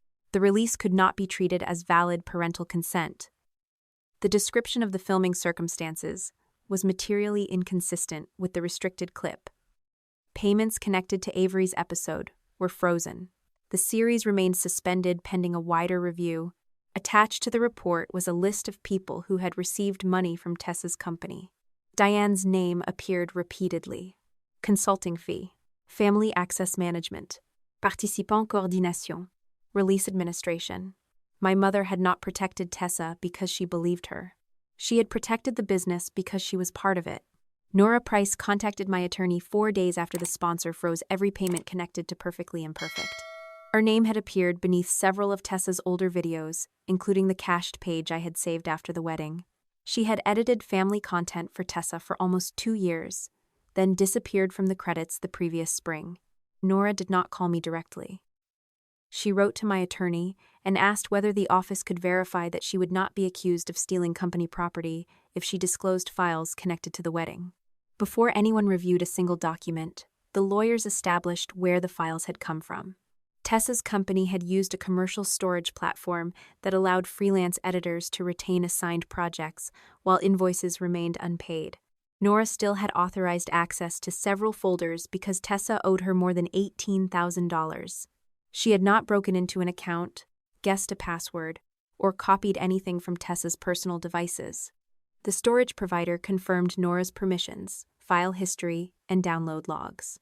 Only then did my attorney invite her to the office.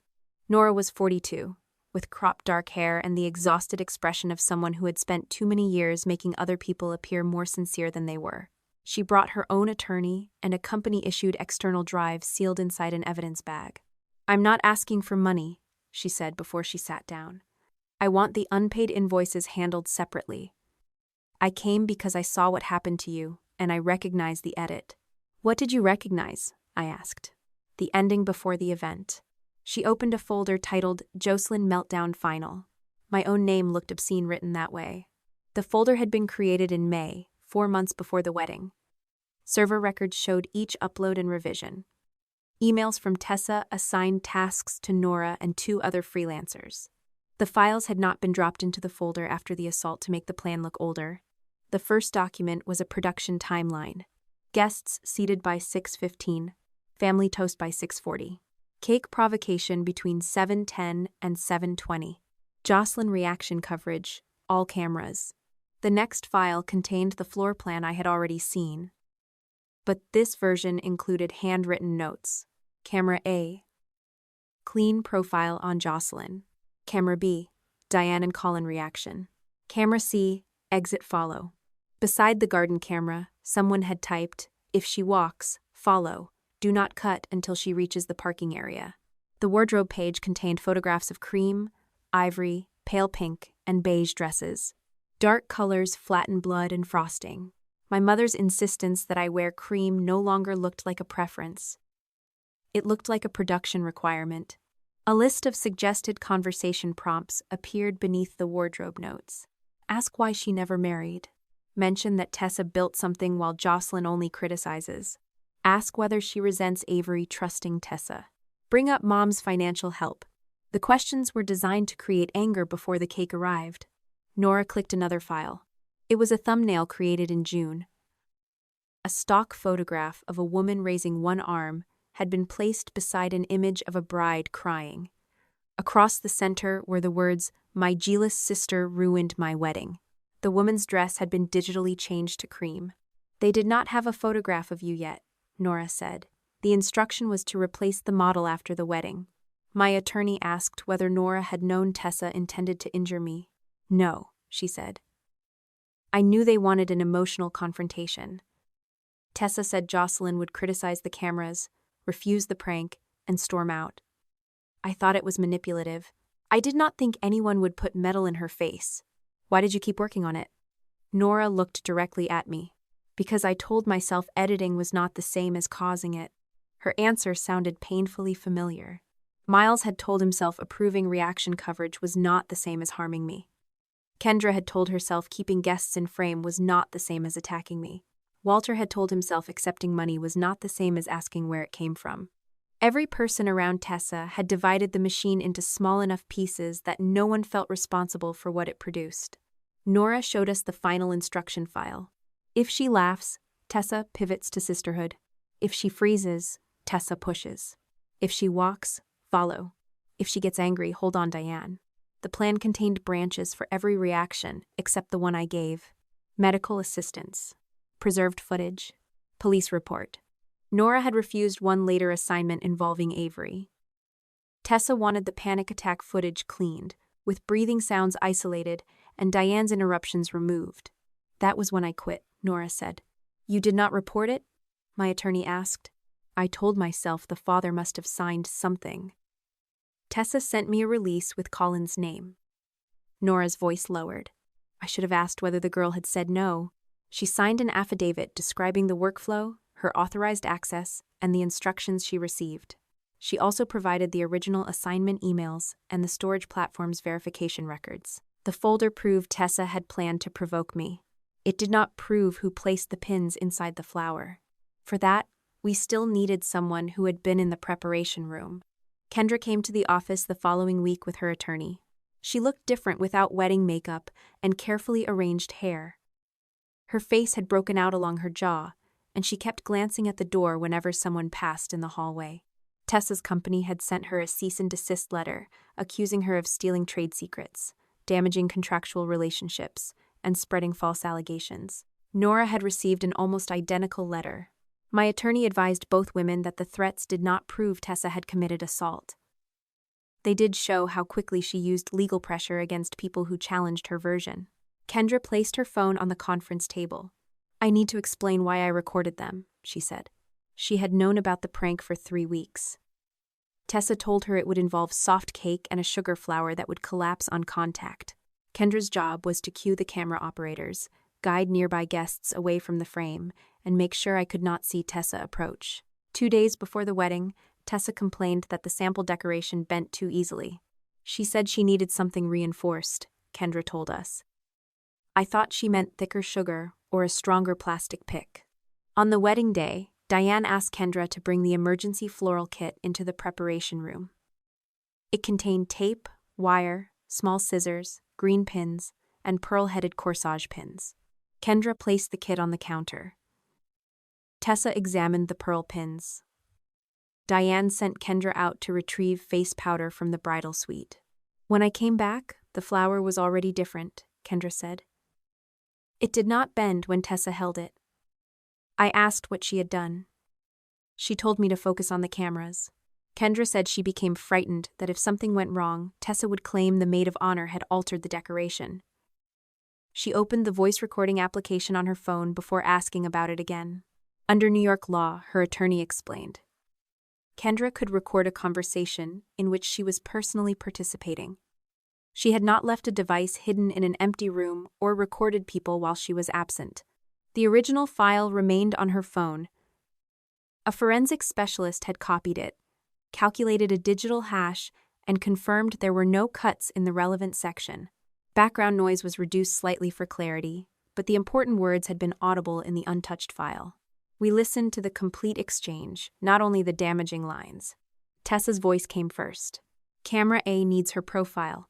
Don't let that waiter block the table again. Kendra asked, What did you put in the flower? Nothing dangerous. It feels hard. It needs to hold together. What if it cuts her? There was a pause, followed by the sound of something being placed on a counter. Then Tessa said, "A scratch is enough. She panics when she sees blood." My stomach tightened even though I had already read the transcript. Kendra replied, "That isn't what you told me." Diane entered the conversation. "No one is hurting Jocelyn. She will get frosting on her dress, overreact, and leave. That is what she always does." "What if she walks before the cameras get it?" Kendra asked. Diane answered, "Then she does not walk until they do." Kendra said she wanted no part of it. Tessa laughed. "You are already part of it. You arranged the crew." The recording continued for another 4 minutes. Tessa never said she intended to cause a deep wound. She repeatedly described the result as a scratch, visible blood, and a dramatic reaction. That distinction mattered legally. It did not make the plan harmless. Tessa understood that the reinforced object could cut me. She wanted enough blood to trigger fear. Diane wanted me contained until the cameras captured it. Kendra's hands trembled after the audio ended. "I should have stopped it," she said. "Yes," I answered. Her attorney looked toward me, perhaps expecting reassurance. I did not offer absolution. "You helped them corner me," I continued. "You knew they wanted to humiliate me. You did not know how badly I would be injured, but you knew I had not consented." Kendra nodded, crying silently. "I'm sorry." "I believe you are sorry. That does not erase your part." My attorney glanced at me, but I did not withdraw the words. Compassion did not require dishonesty. Kendra agreed to cooperate with the investigation, provide her phone for forensic review, and testify about the flower kit, the camera instructions, and the recording. Her attorney would handle any agreement concerning her own liability. I did not call her afterward.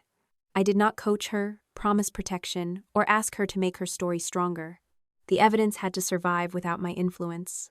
Tessa responded to the new cooperation by sending a third round of legal threats. Her attorney demanded that Nora return every file, that Kendra retract her statement, and that the sponsor prevent unauthorized disclosure of proprietary production methods. The letters described my injury as an unintended consequence of a conventional wedding prank. That phrase became important because it admitted the prank had been planned. My attorney highlighted it, but reminded me not to celebrate. "An admission that there was a prank is not an admission that she knew exactly how the flower was altered," she said. "We have the recording. We have evidence she anticipated a scratch. A prosecutor will still examine who inserted each object, what Tessa understood about the risk, and what Diane knew." I hated how slowly truth became consequence. I wanted one document to settle everything. Instead, each piece answered one question and opened another. Nora proved the confrontation had been written in advance. Kendra proved Tessa expected pain and blood. The hospital proved the object had entered my face. The bakery proved the pins were added after delivery. The hallway video proved Tessa carried the altered flower out. Together, those facts formed something stronger than outrage. They formed a sequence.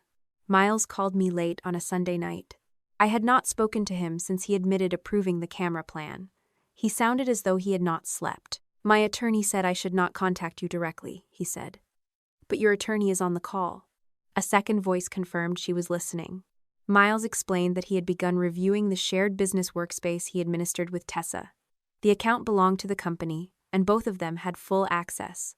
He had not opened her private email or personal phone. He found a folder labeled Contingencies. Inside were drafts for possible crises involving employees, sponsors, family members, and their marriage. There was a subfolder with his name.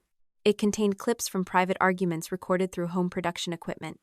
Some began before Miles appeared to know the camera was running. Others had been pulled from business meetings and rearranged under titles such as Miles losing control and husband sabotages Tessa's recovery. A written note suggested releasing the material if Miles ever challenged ownership of the company or publicly separated from her. "She planned to make me abusive," he said, "not physically, controlling, threatened by her success, the same framing she used for you." "Did you copy the files?" my attorney asked. "Through the Workspace export tool. My lawyer preserved the access logs and notified the company's counsel." "Do not delete or alter anything," she said.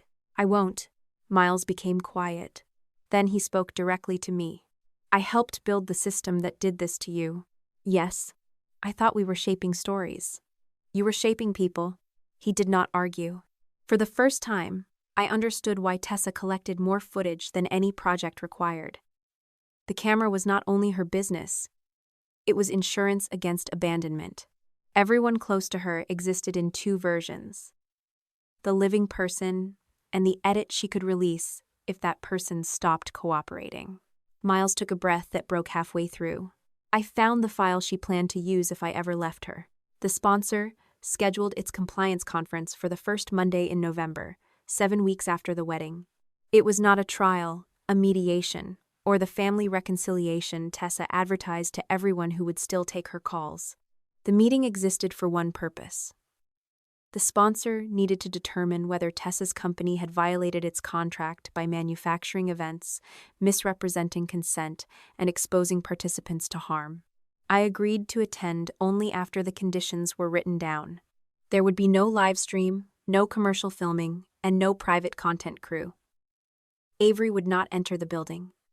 Every person in the room would be identified in advance. Phones and recording devices would remain outside, except for the sponsor's official audio system used to create a confidential transcript agreed upon by the attorneys. Most importantly, the short clip involving Avery could be shown only to the compliance representatives and lawyers listed in the limited authorization she and Colin had signed. Tessa's attorney objected to almost every condition. He argued that forbidding her team from filming prevented Tessa from creating an accurate record. My attorney replied that the sponsor was already creating one, and Tessa did not need promotional footage from an investigation into her promotional footage. The objection disappeared from the next draft. The conference took place on the 9th floor of the sponsor's Manhattan office. Frost clung to the edges of the lobby windows, and the city below looked colorless beneath a low November sky. A security employee placed my phone in a numbered locker. I watched him seal the envelope containing it, then followed my attorney into a conference room with 12 gray chairs and a screen covering one wall. The scar on my cheek had faded from red to a narrow pink curve. The numbness near my lip had improved, although cold weather still caused a painful tightening beneath the skin. Tessa arrived wearing a plain navy sweater, minimal makeup, and no visible jewelry except her wedding ring. Diane wore soft gray and carried a leather folder against her chest. Their appearance did not surprise me. 2 days earlier, Kendra's attorney had given my lawyer an affidavit and a copy of authorized behind-the-scenes footage recorded by Tessa's own wedding production team. Everyone in that preparation room had signed releases permitting the content company to film them for wedding material. The clip showed Diane standing in Tessa's kitchen before the conference. "Nothing defensive," Diane said from behind the camera. "You were a bride who trusted professionals." Tessa practiced the sentence twice. "It was an accident involving a professionally made cake." "Good," Diane said, and the family consented to filming. Everyone understood the wedding was content. Do not say content, say family documentation. The clip did not reveal what either woman believed. It showed only what they practiced saying and the clothes Diane selected because they made Tessa look less polished and more vulnerable. By the time they entered the conference room, I already knew the performance. Miles arrived separately. He looked thinner than he had at the wedding and sat beside his own lawyer rather than beside Tessa. His wedding ring remained on his hand, but he did not speak to her. The shared workspace export he had preserved included the contingency folder from Part 7, the camera plan, business emails, and drafts describing how both of us could be framed if we challenged Tessa. Before the meeting began, Miles gave the sponsor's lawyers a signed statement acknowledging that he had approved the reaction camera plan and helped develop the description of me as controlling and hostile. "I thought conflict would make the project marketable," he said when the compliance director asked why he approved it. "I did not know about the pins or the video of Avery." I looked across the table at him. "Cooperating now does not erase what you approved." "I know." It was the correct answer. It did not make him heroic. The sponsor's compliance director, Helen Park, opened the conference by explaining that no one in the room would decide criminal guilt. The company would examine its contracts, the accuracy of the representations made to it, and whether it could continue working with Tessa's company. Tessa's lawyer spoke first. He described the wedding as an extensively filmed family celebration in which every adult understood cameras were present. He said the cake contained concealed structural materials introduced by an outside vendor. Tessa had intended a conventional prank and had no reason to expect an injury. Diane confirmed that version. She said Colin had allowed her to manage family documents for years and had verbally approved Avery's participation in a project about grief. Colin sat on the other side of me. He had been quiet since we arrived. I did not authorize her to sign that release, he said. Diane turned toward him. You knew Tessa wanted Avery involved. I knew she mentioned a possible interview. I did not know she had filmed my daughter during a panic attack. You were overwhelmed. That is not permission. Helen Park raised one hand before Diane could answer. The questions that followed were short. Who approved the extra cameras? Miles said he approved the general content plan. Tessa chose the final positions with Kendra and the production coordinator. Who requested that my seat be moved? The venue records named Diane. Who changed the flower cluster after the bakery delivered it?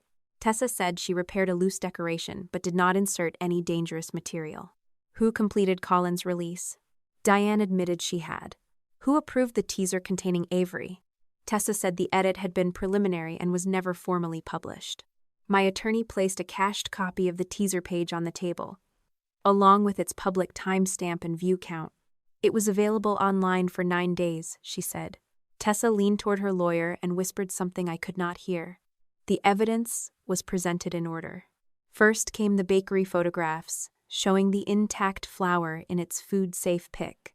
Then the hallway footage showing Kendra carrying the emergency floral kit into the preparation room, Diane entering later, and Tessa carrying the altered cluster back out. Then the 3 synchronized wedding angles. The screen showed Tessa moving behind me while I watched the cake cutting. Camera A held my profile. Camera B held Diane, Colin, and Avery. Camera C covered the garden exit. Before Tessa lifted the cake, she looked toward the red light on camera A. She waited until Kendra moved a server out of the frame. Then she pressed the reinforced flower cluster into my face. The synchronized footage continued past the point used in Tessa's public edit. I pushed her away only after her hand had held the decoration against my cheek. Blood appeared when I wiped away the frosting. Tessa did not move toward me. She looked at the nearest operator. The sponsor then played the raw audio from the lavalier microphone Tessa had chosen to wear for behind-the-scenes coverage. Her laugh came through first. Then my voice, "Do not touch me again." After that, Tessa's voice was quieter, directed away from me. "Did you get her face?" No music covered the question. No edit separated it from the blood on my hand. Helen Park stopped the playback. "Tessa, what did you mean?" Tessa's jaw tightened. I was in shock. "You asked whether the camera captured her face. I work in media. I was surrounded by cameras. It was an automatic reaction. Before asking whether your sister needed medical assistance, I did not understand how badly she was hurt." My attorney played Kendra's lawful recording next. "What if it cuts her?" Kendra asked. "A scratch is enough," Tessa answered. "She panics when she sees blood." Diane's recorded voice followed. "Then she does not walk until they do." Tessa pushed back from the table. "This is absurd. Jocelyn always reacts dramatically. Everyone in the family knows that." The room changed. Until that moment, Tessa had maintained that no confrontation had been planned. Now she was explaining why she expected my reaction and why the cameras needed to capture it. Helen Park did not raise her voice. "Are you saying you anticipated that Miss Ward might see blood?" "I anticipated frosting, maybe a tiny scratch. The flower was not supposed to go into her face like that. You pressed it into her face. It was a prank, with a reinforced decoration. I did not know it would break." My attorney opened the production folder. The title, Jocelyn Meltdown Final, appeared on the screen. Tessa stared at Miles. He did not look away. The sponsor reviewed the folder's creation date, the server logs, and the camera instructions. The sample thumbnail showed a woman in a cream dress beside the words, "My jealous sister ruined my wedding." The pitch deck followed. Wedding rupture. Public break. Tessa chooses grace. The sponsor's own submission record established that those pages had been delivered months before the wedding. Tessa said the deck represented broad storytelling possibilities, not a plan. Helen Park asked why the same camera placement, clothing, public conflict, and exit coverage later appeared at the wedding. Tessa blamed Miles.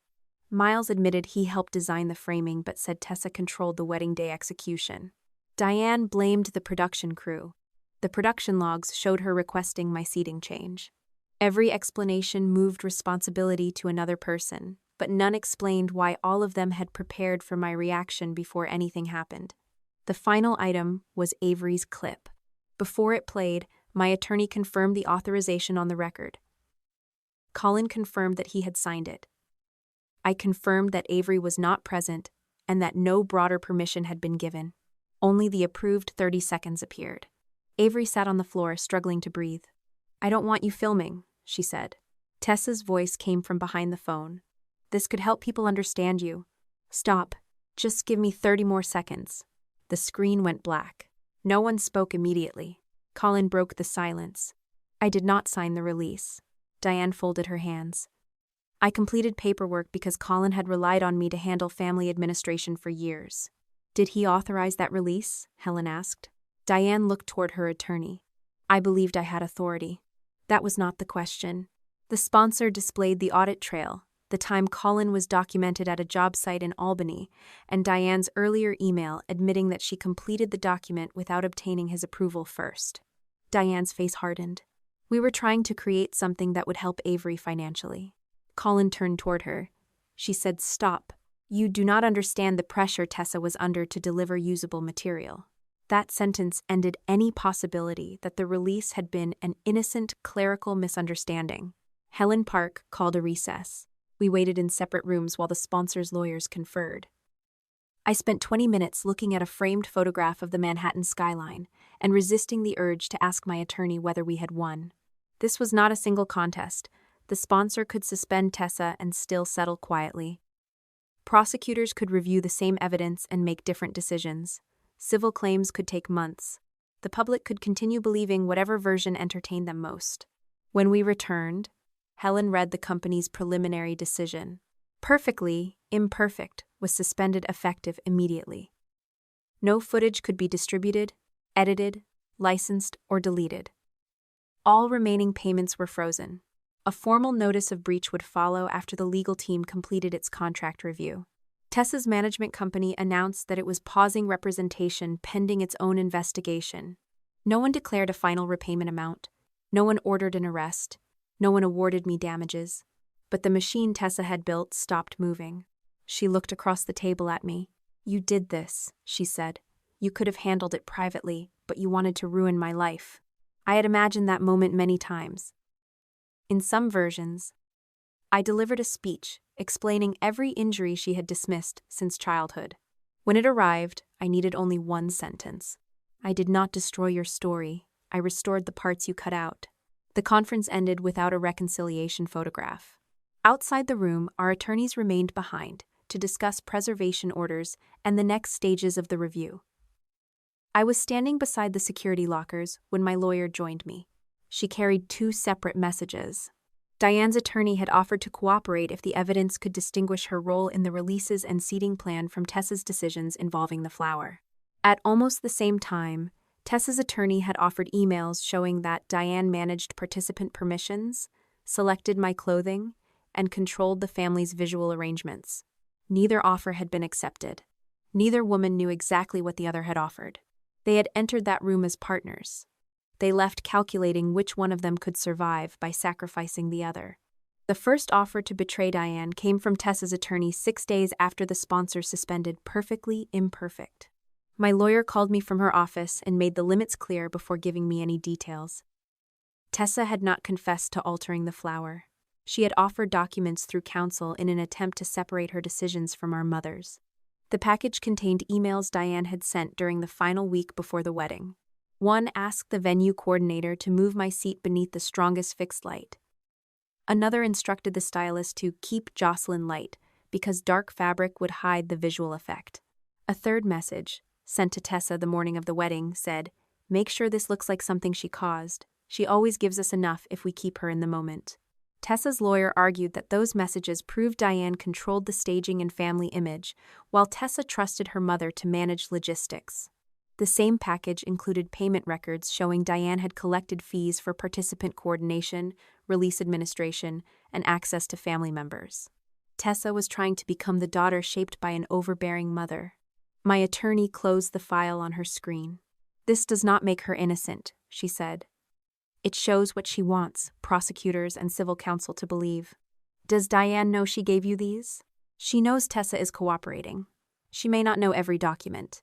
2 days later, Diane's attorney delivered a package of his own. It contained a text message from Tessa, sent the morning of the wedding. "Bring the pearl pins. The sugar flower keeps bending." Diane had replied, "I have the kit. Do not do anything stupid." Another message from Tessa said, "It only needs to hold long enough for the shot." Diane's lawyer claimed his client believed the pins would stabilize the decorative cluster and cause, at worst, a superficial scratch.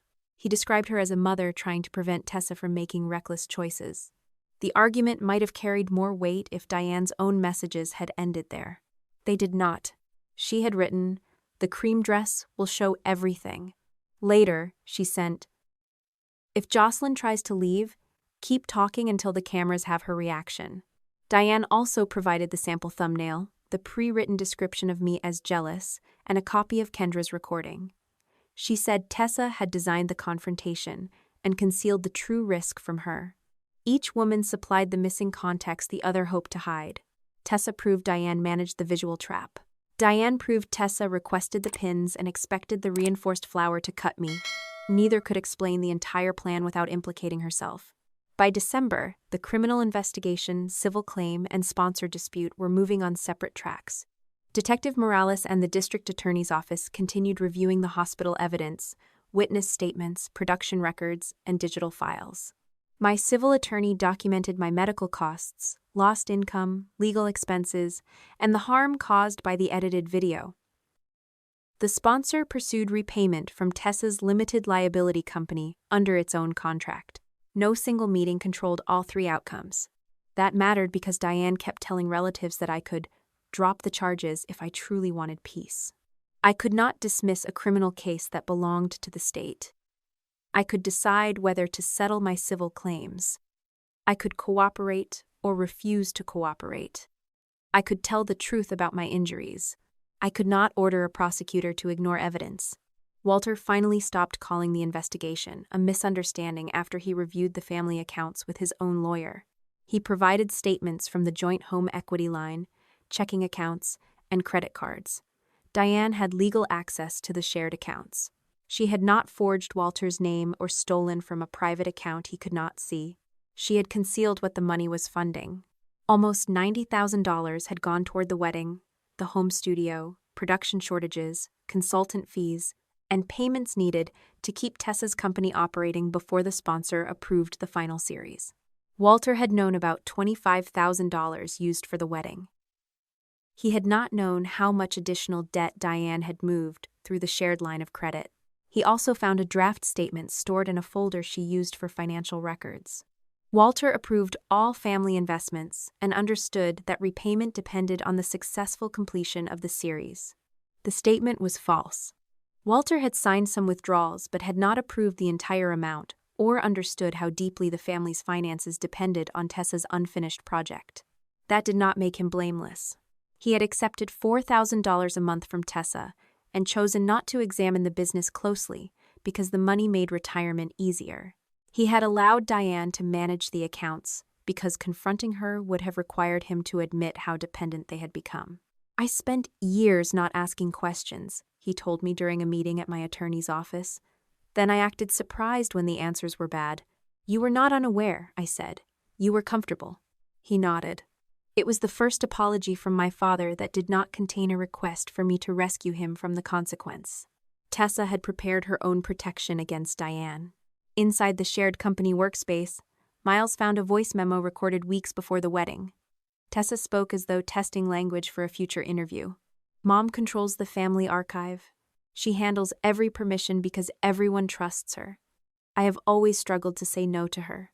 In another file, Tessa listed documents that could be used if Diane ever claimed the series belonged to the entire family. Diane's management payments, her release work, her instructions to the venue, her control of wardrobe and seating. Tessa had built a file capable of turning our mother into the architect of every violation. Diane had drafted a statement blaming Walter. Tessa had recorded a statement blaming Diane. They had demanded unconditional loyalty from everyone while privately preparing escape routes through one another. Miles moved out of the Armonk house before Thanksgiving. I did not witness it. He sent my attorney a message confirming that he no longer lived with Tessa, and months later he described the move in an affidavit connected to the civil case. He also provided a short video from the company's home production system. Because he had administrative access to the shared equipment, he preserved the original file and its timestamp through his attorney. The video showed Miles carrying 2 suitcases toward the front door. Tessa followed him with a handheld camera. "Say why you're leaving," she demanded. "People deserve to know what you're doing to me." Miles stopped, reached toward the lens, and covered it with his palm. "No," he said. The image went black. That one word mattered because it was the first time I saw anyone refuse Tessa without explaining, defending, or performing a better ending for her. He rented an apartment and began separating personal finances from the company. He did not file for an instant divorce. New York did not transform a broken marriage into a final judgment because someone carried suitcases through a doorway. He lived apart, consulted a lawyer, and waited. By February 2026, discovery in my civil case had begun. My outstanding medical expenses after insurance totaled $8,400. Lost contract income and canceled professional work added another $11,000. My civil legal fees had reached approximately $32,000. Those numbers did not include pain, the scar, the temporary numbness, the damage to my professional reputation, or the months I spent correcting a public lie. Tessa and Diane initially offered a combined payment that would cover my direct losses and part of the legal fees. The offer required me to sign a broad confidentiality agreement, stop helping other relatives challenge old releases, and agree that the wedding injury had been accidental. I rejected it, not because accepting money would have made me less principled. I wanted reimbursement. I wanted them to pay the bills their actions created. I wanted compensation for the income I lost and the injury they caused. I refused the lie attached to the payment. My counterproposal required full payment of my medical costs, lost income, legal fees, and additional damages. It also required the return or verified deletion of footage involving me, an independent audit of the deletion process, and language protecting my right to describe truthful events. Most importantly, it could not interfere with Colin's or Avery's separate rights. The civil mediation took place in April, nearly 7 months after the wedding. A mediator moved between separate rooms. Tessa sat with her lawyer in one. Diane sat with another attorney in a second. I remained with my counsel in a third. The mediator did not decide guilt, probation, criminal charges, or protective orders. Her job was to help us determine whether the civil claims could be resolved without trial. Tessa's position was that Diane had planned the image, controlled the releases, and manipulated her daughter into believing family humiliation was normal. Diane's position was that Tessa had become obsessed with engagement numbers and ignored repeated warnings not to cause real harm. Each woman wanted the money divided according to how much blame she could transfer to the other. At one point, Diane asked the mediator to tell me that a large settlement would leave my parents unable to help Avery with college. I asked whether the same message had been approved by Colin and Avery. It had not. "Then do not use her as currency in this room," I said. Diane later requested that I narrow the data audit because deleting old family footage would be expensive and time-consuming. "That expense exists because they collected material they did not have the right to control," I answered. The mediator returned with another appeal. Diane believed the family could still heal if I stopped describing the system as exploitation. I had spent months studying what Tessa and Diane had saved, edited, sold, and threatened to release. The problem was not one damaged flower or one false signature. The problem was a family culture in which refusal became disloyalty and pain became useful footage. The family was already breaking, I told the mediator. I was simply the last person willing to pretend it wasn't. The final civil agreement required payment of my direct losses, legal fees, and additional compensation. It established procedures for returning or deleting my footage, allowed an independent audit, and preserved my right to state truthful facts. It did not silence Avery. It did not stop Colin from pursuing his own remedies. It did not end the sponsor's clawback claim against Tessa's company. Tessa and Diane divided the payment between them according to a confidential allocation negotiated by their lawyers. By then, confidentiality protected only the amount and payment mechanics. It did not rewrite what happened. The criminal case remained separate. At the end of April, the district attorney notified my attorney that prosecutors had reached a plea framework with Tessa. The agreement still required review and approval by a judge at a hearing in May. Diane had not received an instant criminal sentence for the release. Her civil liability and financial consequences were already real, while the review of her document-related conduct continued. No one walked out of mediation in handcuffs. No judge appeared to punish the family on my schedule. Justice arrived through documents, hearings, losses, restrictions, and decisions that accumulated until the life Tessa had built could no longer support her. After the mediation, Tessa's attorney asked permission to transmit one personal question through counsel. Would I ever give her another chance? I did not answer immediately. Months earlier, I might have written 3 pages explaining what she needed to admit and how much she had taken from me. Instead, I sent one sentence through my attorney. Change first, then live with the fact that I may still choose not to open the door. By then, Tessa and Diane had already opened every file they possessed against each other. Neither had enough left to protect the other.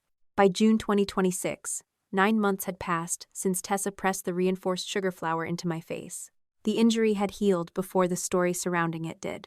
Under ordinary light, the scar looked like a thin, pale curve along my left cheek. When I stood near a window or beneath the angled lamp in my bathroom, it turned pink and slightly raised. Cold weather still made the skin tighten near the corner of my mouth, but the numbness was gone. My smile moved normally again. For months, I had feared that every person who looked at me was studying the scar. Eventually, I realized most people noticed it for only a second. They saw a mark. I was the one who remembered the frosting in my eyes, the taste of metal, and Tessa asking the camera operator whether he had captured my face. My clinic completed its internal review shortly after the sponsor conference. The management team examined the raw wedding footage, the hospital documentation, the police report, and the statements from the venue. Once the unedited recordings showed that I had pushed Tessa away only after she forced the decoration into my face, the clinic restored my full schedule. The director sent a factual correction to the parents who had contacted the practice. It stated that I had been the injured party in a private incident and that the clinic had found no professional misconduct. There was no public ceremony. No one gathered the staff together to apologize. The parents who had demanded that I be removed from their children's treatment did not all return. One mother sent me an email saying she had judged too quickly. Another transferred her child permanently and never explained why. Several strangers deleted the comments they had posted beneath Tessa's edited video. Most simply moved on to another scandal without acknowledging what they had helped spread. The truth repaired my employment record. It could not collect every lie after people had carried it away. I returned to direct patient care once my doctor cleared me. At first, several younger patients stared at the healing cut. One boy asked whether I had fought a tiger. I told him the truth in a form appropriate for his age. Someone hurt me, and a doctor helped me heal. Did you win? He asked. I made sure it stopped. That answer stayed with me. For years, I had thought winning meant making the person who hurt me admit everything in front of everyone. After the wedding, winning became simpler and harder. It meant protecting evidence when my family wanted it erased. It meant accepting help without surrendering control. It meant refusing to turn Avery's pain into ammunition, even when doing so would have made strangers believe me sooner. The civil settlement reimbursed the medical costs that remained after insurance, the income I lost from private sessions and workshops, and a substantial part of my legal fees. It also included additional compensation for the injury and the damage caused by the edited public video. I accepted the money. I did not refuse it to prove that I was morally superior. Tessa and Diane had created expenses that would never have existed without their choices. Paying those expenses was part of accountability. The settlement did not make me rich, and it did not transform pain into profit. It restored money I had spent defending myself against something they had deliberately built. The criminal proceeding involving Tessa reached court in May. The district attorney had reviewed the hospital evidence, the bakery photographs, the venue access records, Kendra's recording, the production plans, the raw wedding footage, and the messages between Tessa and Diane. The evidence supported that Tessa intended to cause pain, produce visible blood, and provoke a reaction for the cameras. It did not prove that she intended the pins to enter as deeply as they did, or that she had planned permanent damage to my face. Tessa had no prior felony record. Her lawyer negotiated a plea agreement with the district attorney. The agreement still required a judge to review it, hear from both sides, and decide whether the proposed sentence was appropriate. The hearing took place in a courtroom that looked smaller than I expected. There were no dramatic television cameras, no crowd of influencers, and no relatives gasping as hidden evidence appeared on a screen. The documents had already been reviewed. The arguments had already been written. What remained was the official acknowledgement that the incident was not a harmless wedding misunderstanding. Tessa sat at the defense table wearing a dark blue dress. Her hair was tied back, and she wore almost no makeup. She had once used that appearance to signal vulnerability in front of sponsors. In court, it no longer controlled the room. Diane sat several rows behind her. They had arrived separately. They did not speak or look at each other. The plea required Tessa to accept responsibility for intentionally creating the physical confrontation that caused my injuries. The sentence included probation, restitution, mandatory counseling, limits on her use and possession of disputed family footage, and compliance with a final order of protection. The order prohibited direct and indirect contact with me except through approved legal channels for necessary court or settlement matters. She could not call me. She could not send messages through Walter, Colin, Miles, friends, employees, or relatives. She could not appear at my apartment, workplace, or professional events. She could not create content referring to me in a way that invited others to contact or intimidate me.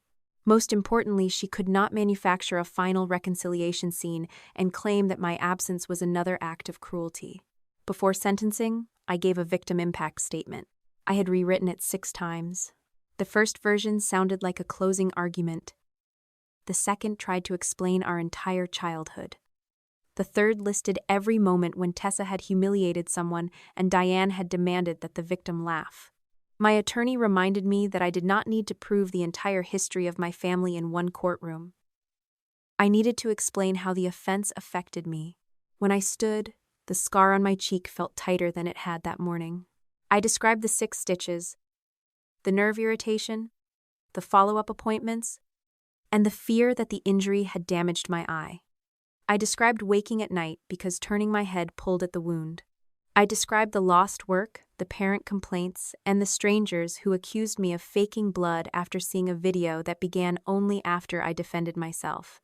Then I described the part that mattered most. My sister did not lose control for 1 second, I said. She created a situation in which my fear, my pain, and my anger would become usable footage. She believed that calling it content made my lack of consent irrelevant. Tessa looked down at her hands. I am not asking this court to repair my family, I continued.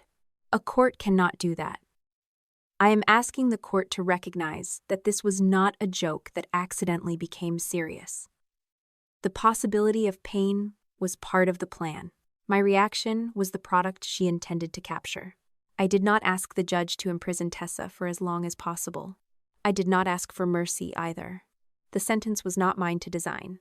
That distinction had become important to me. Tessa and Diane had spent years assuming they had the right to control everyone's role and every outcome. I did not need to become another person who believed justice was legitimate only when it followed my preferred script. When the judge approved the plea and imposed the sentence, Tessa nodded without looking toward me. She left through a separate exit because of the protective order. There was no final confrontation in the courthouse hallway. I did not need one. The sponsor terminated perfectly imperfect after completing its compliance investigation. Tessa's company had received a $225,000 advance tied to the development and delivery of the series. Some of that money had gone toward production costs. Some had helped pay for the wedding.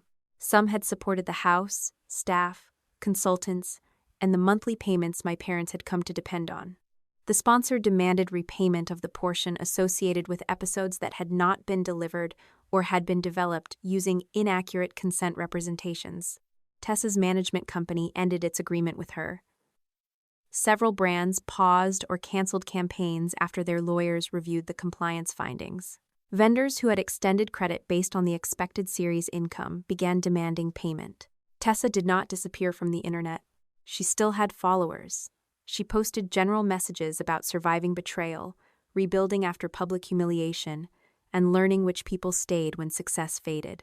The protective order and settlement terms prevented her from naming me, showing my image, or using our family's disputed footage.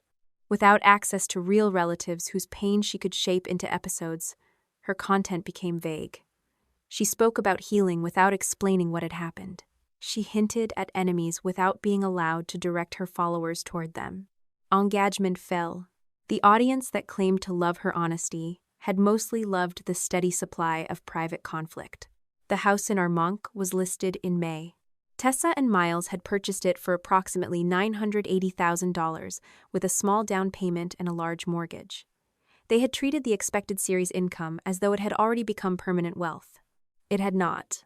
Between the mortgage, sponsor repayment, production debt, attorney's fees, the civil settlement, and the cost of maintaining separate households after Miles moved out, keeping the property no longer made financial sense.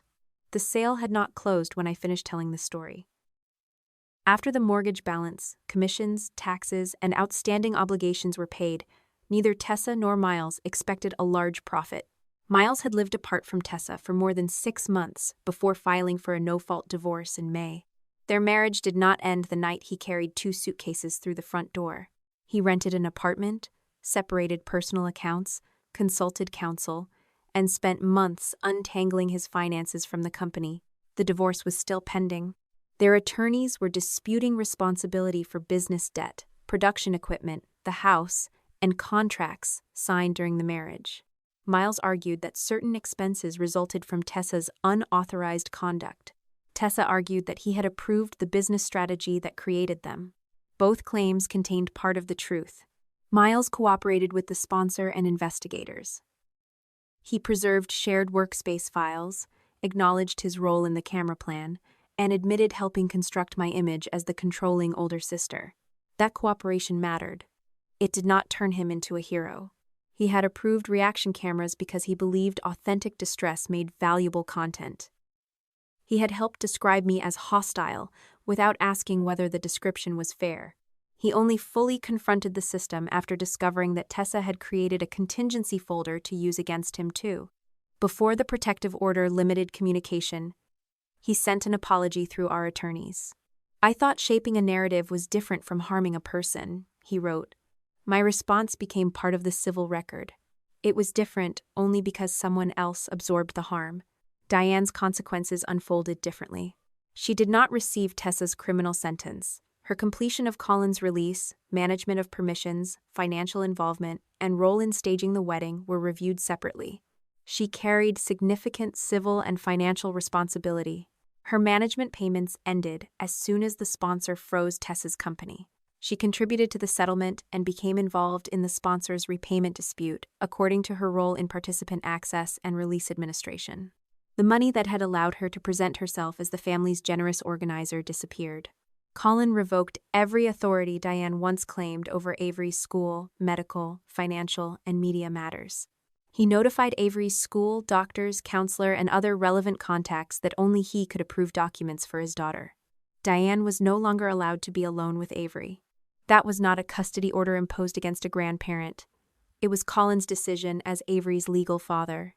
He told Diane that supervised contact might continue only if she respected Avery's privacy, stopped questioning her about legal matters, and stopped treating access to her granddaughter as a reward for years of practical help. Diane called the conditions cruel.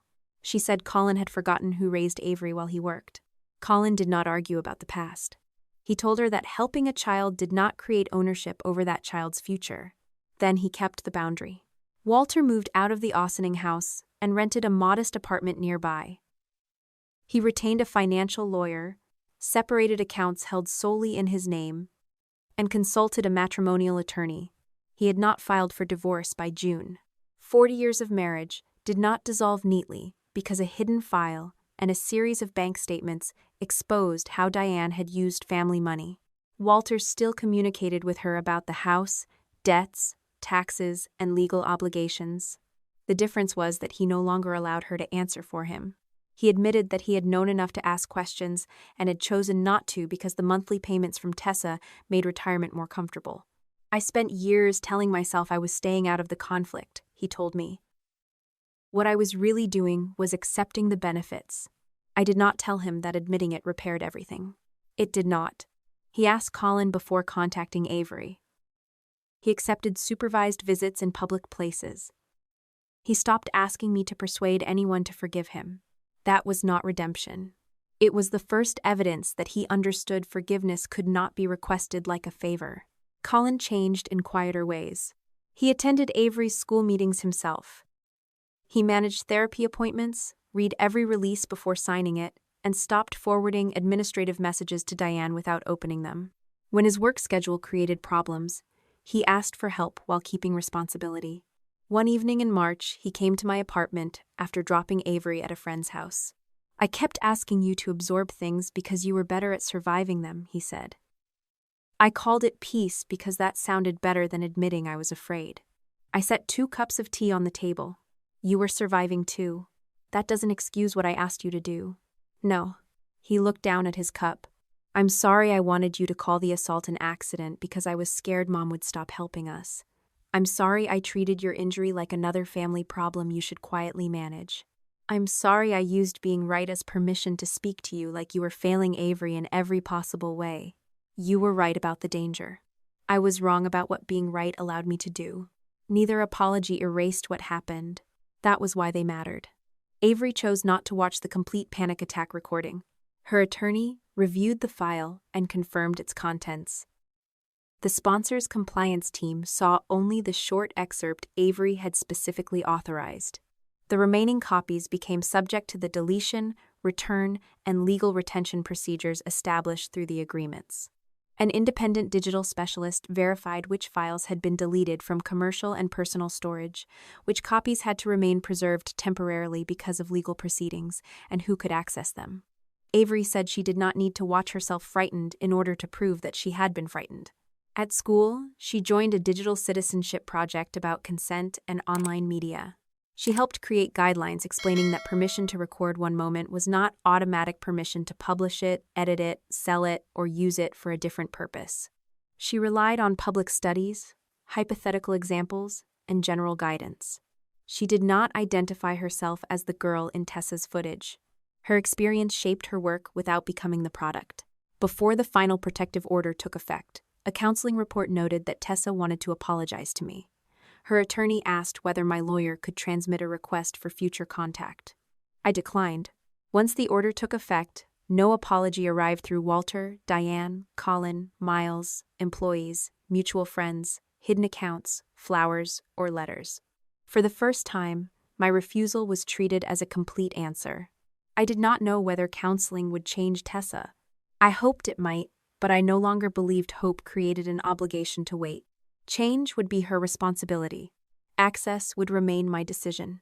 The final scene of this story did not happen in court or inside the sponsor's office. It happened on a warm Friday evening in June at the small dining table in my White Plains apartment. Colin brought takeout from Avery's favorite Thai restaurant. Avery complained that he had ordered the noodles too spicy, then ate most of them.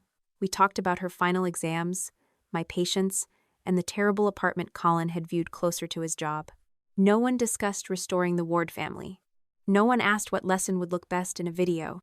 After dinner, Avery looked toward the window. The sunset had softened the room, and the 3 of us were sitting close enough to fit into one frame. We should take a picture, she said. Colin reached for his phone, then stopped. Avery noticed. I asked her, "Do you want a picture, or do you think this is the kind of moment people are supposed to photograph?" She considered the question. "I want one." I looked at Colin. "Do you?" "Yes." "So do I." Colin placed the phone against a stack of books and turned on the timer. There was no ring light. No one told me where to sit or asked Avery to look more emotional. We did not rehearse our smiles. We did not repeat the picture because the scar on my cheek reflected the evening light. The phone flashed once.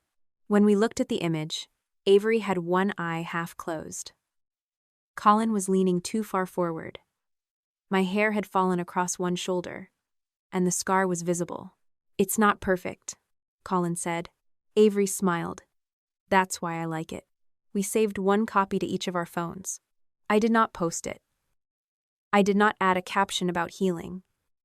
I did not send it to Diane as proof that we could still be a family without her controlling the moment.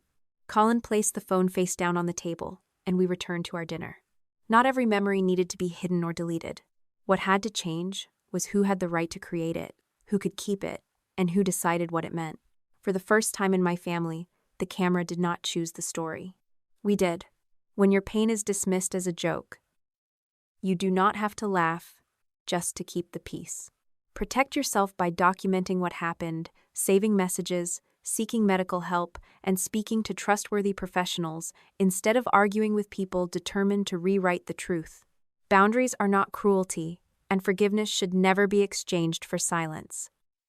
You can accept compensation, demand accountability, and still refuse to become as exploitative as those who hurt you.